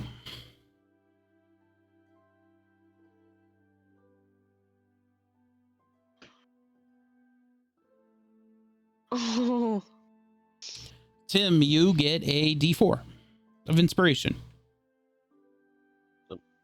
Okay. that's from chat. Flameheart in chat said d4 to the person who rolls the lowest.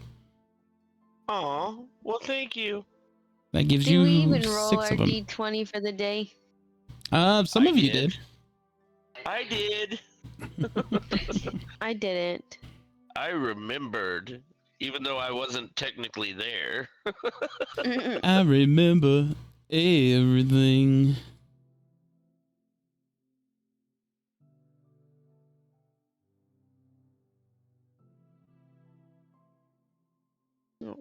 Well, I gotta drag myself up, dang.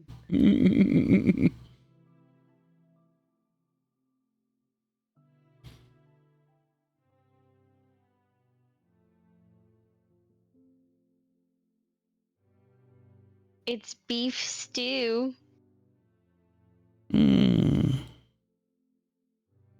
Smells and tastes delicious.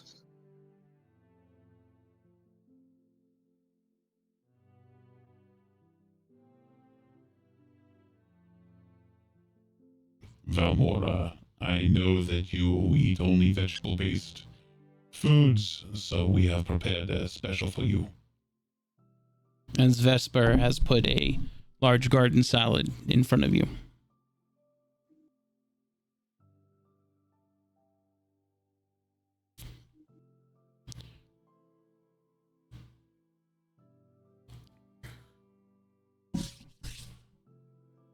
Well, it's been a moment since we've all been together in an airship dining hall.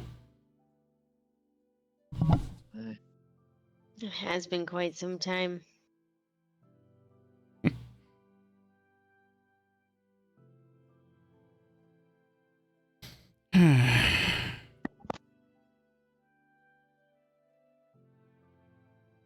Yeah, I think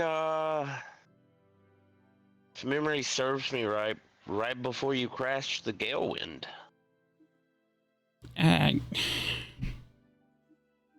Okay. Controlled descent. Thank you, Moon. Either way, I'm sorry I kind of blew my top today. Especially to you, Whisker. I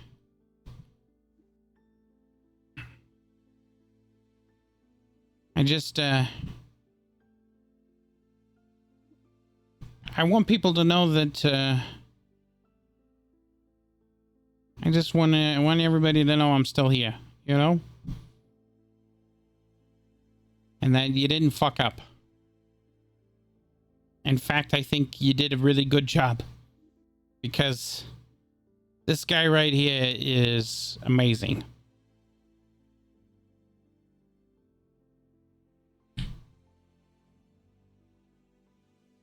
And frankly, I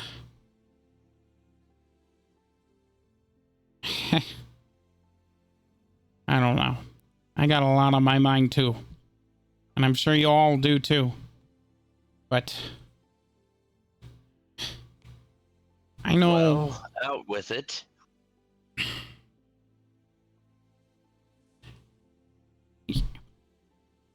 Whisker, you do amazing work, buddy.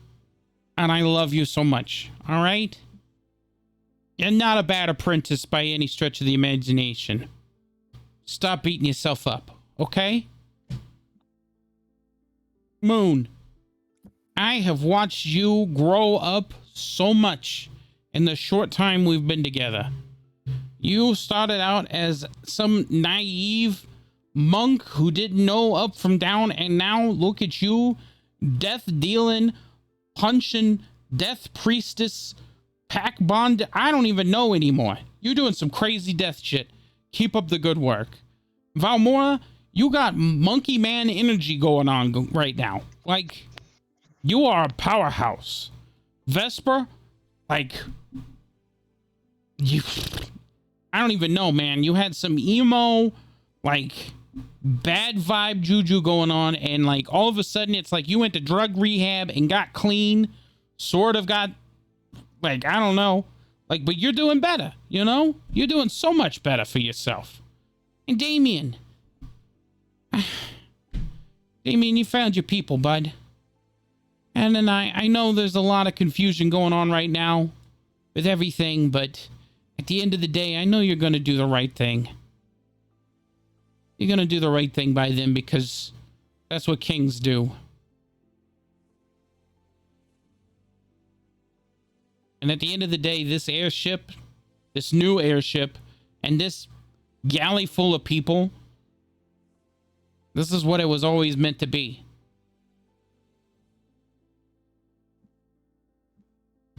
And I wouldn't trade all my lives for the world for anybody else right now.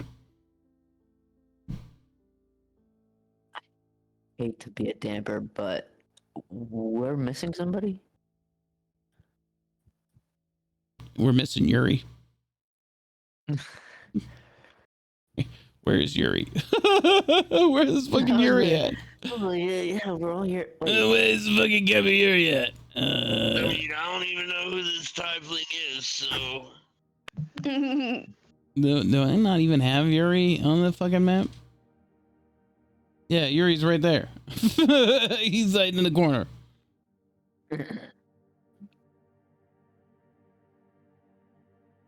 There.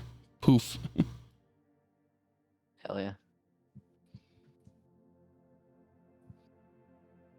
He's in the bunk sleeping. Because he does that.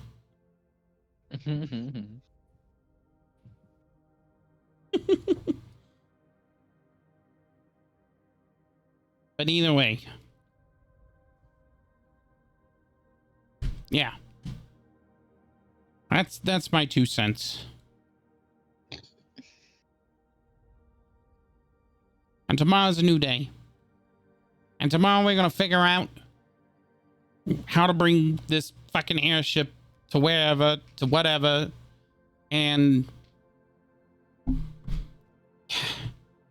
God damn it, I don't know about you all, but I'm fucking excited.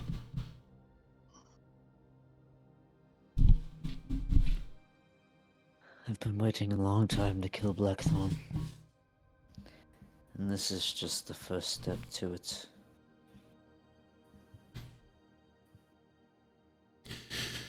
So I guess I could say I'm a little excited too. We need a way to hone our skills.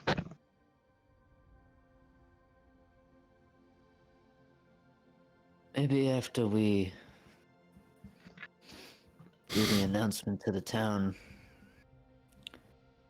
maybe some of the guardsmen can help us with that, Moon. Maybe we might be able to give him a little of our tutelage.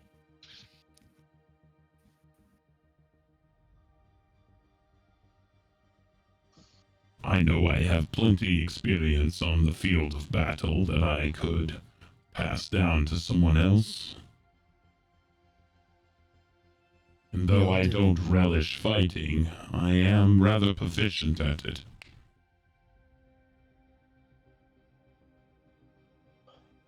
We all do.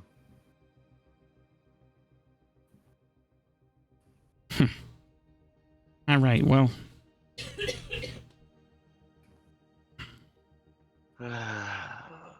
We can. I'm not gonna say we, because I mean, obviously, I'm not that great at hand-to-hand combat, but I think y'all do pretty from what good I've training heard, them. From what I've heard, Whiskey, you have your own training going on. I don't. Damien, I believe Father has what you would all call a date with the town's You think you blacksmith. think you just gotta go blabbing everybody's business out? He even bought a suit for this date. Whiskey, you didn't. He looks rather dapper with it. Wow. As Damien looks at Bishop all a little weird. Great use of language. What is Whiskey wearing right now? his normal leather garb.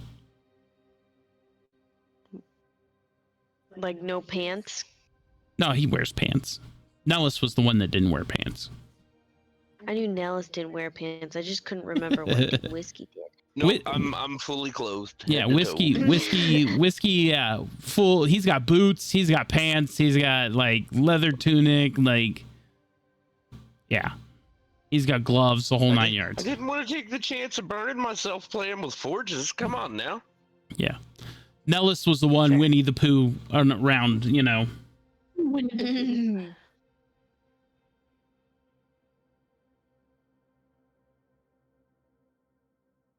Well, Moon, Bishop, thank you for the food. I think I'm going to go topside before I head to bed. I understand.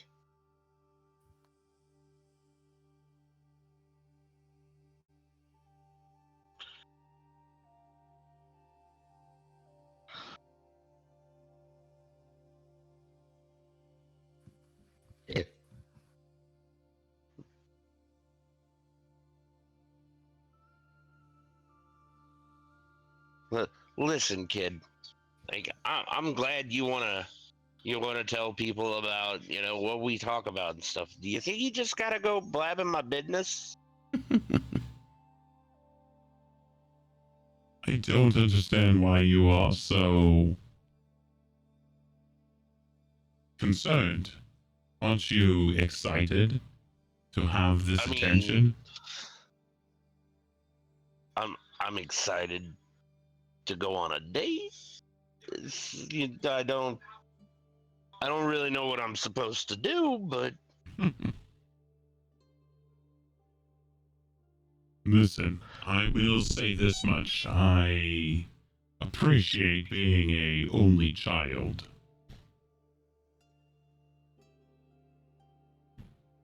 You know, I don't think I could make another one of you even if I wanted to. I was inferring to your carnal acts of intercourse. And I was referring to the fact that I made you in a forge.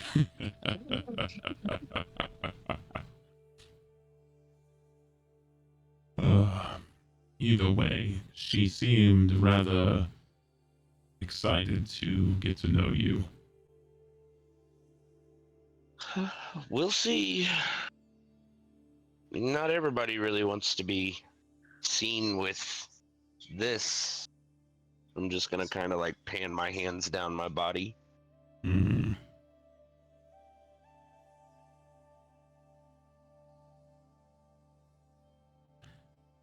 Well, I think there's at least one blacksmith in Zatan City that does not care for the appearance. I mean, Seems to be that way. I just would be careful about getting in an arm wrestling match with her, even if it is with your prosthetic limb.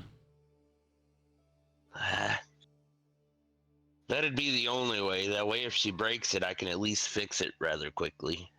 Speaking of prosthetic limbs, Father, I assume you have an idea for her leg. I do.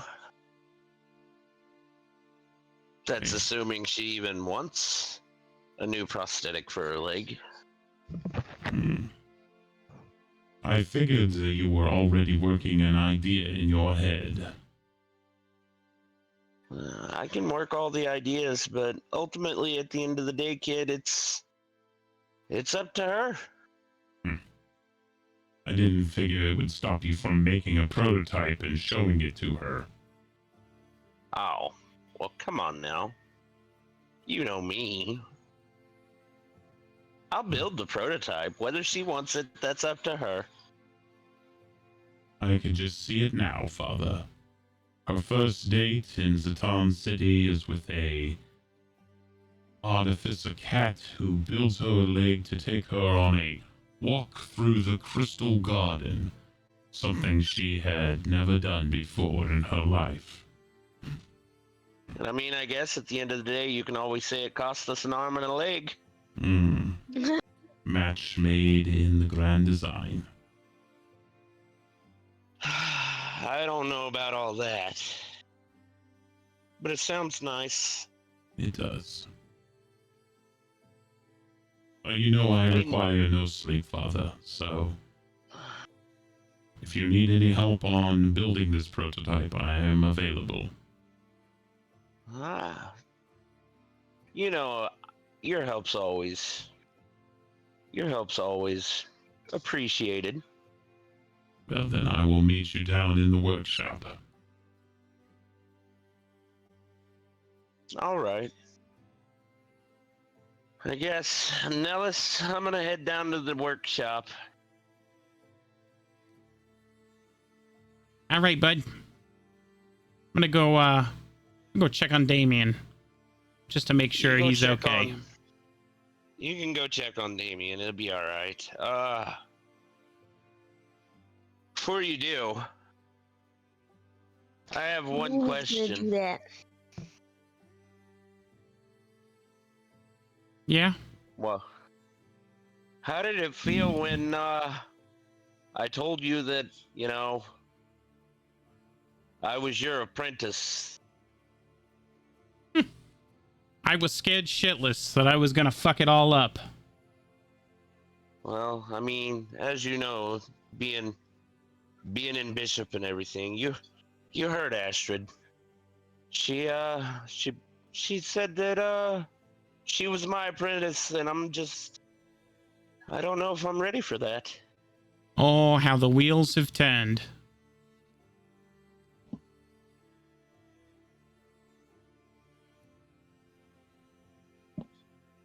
Moon, Damien.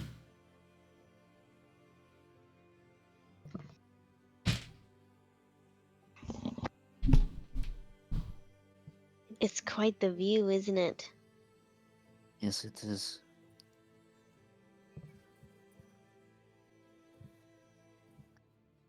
Would you like to talk about what's on your mind?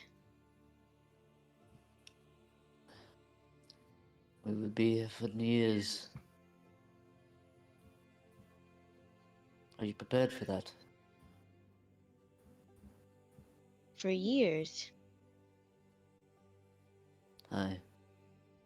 I wanted to speak what's on my mind.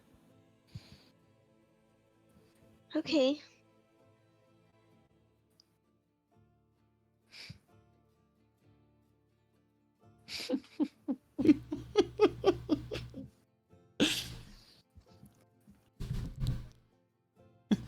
Well, I'm not gonna lie. I thought you were just asking her to live with you in the palace. no, I was like, God damn, that's a quick way to ask her. Yeah, I mean, kind of sounded that way, didn't it? Are you proposing to me again? Okay.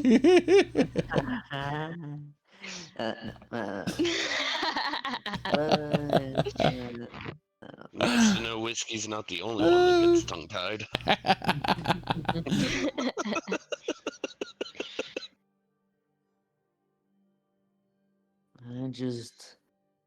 I don't want to take my eyes off it and it to be gone before I could do anything about it. You have very strong people here. I think they take after you. I also would like to say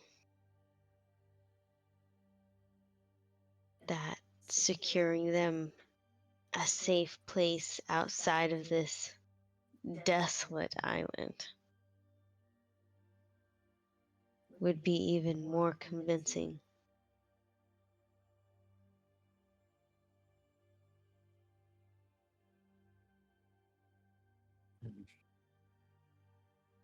They feel safe here because they haven't been attacked except for that one time. They feel strong enough because of that one time. They don't know anything yet. I hope they never have to.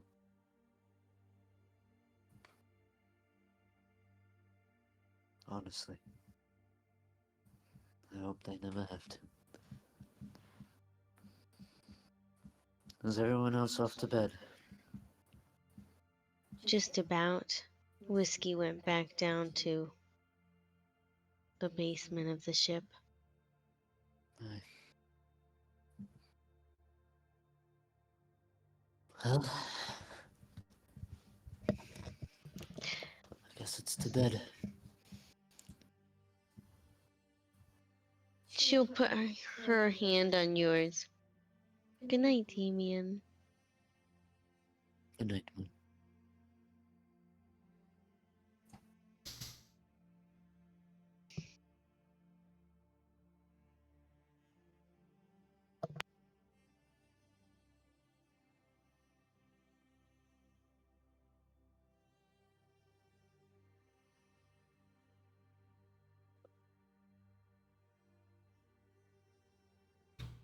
Move Vesper over here. So it's boys and girls.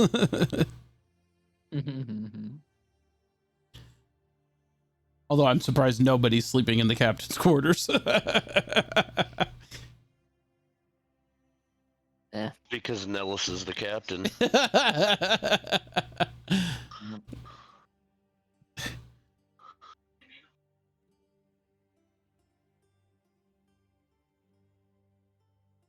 And with that, as the airship slowly drifts into the darkness of night, moored outside of Zatan City, and the cool, calm winds of the north, you can hear the slight tinkering and welding going on in the engineering bay of the ship as Nellis, Whisker, and Bishop work away in the night. You feel safe and you feel secure.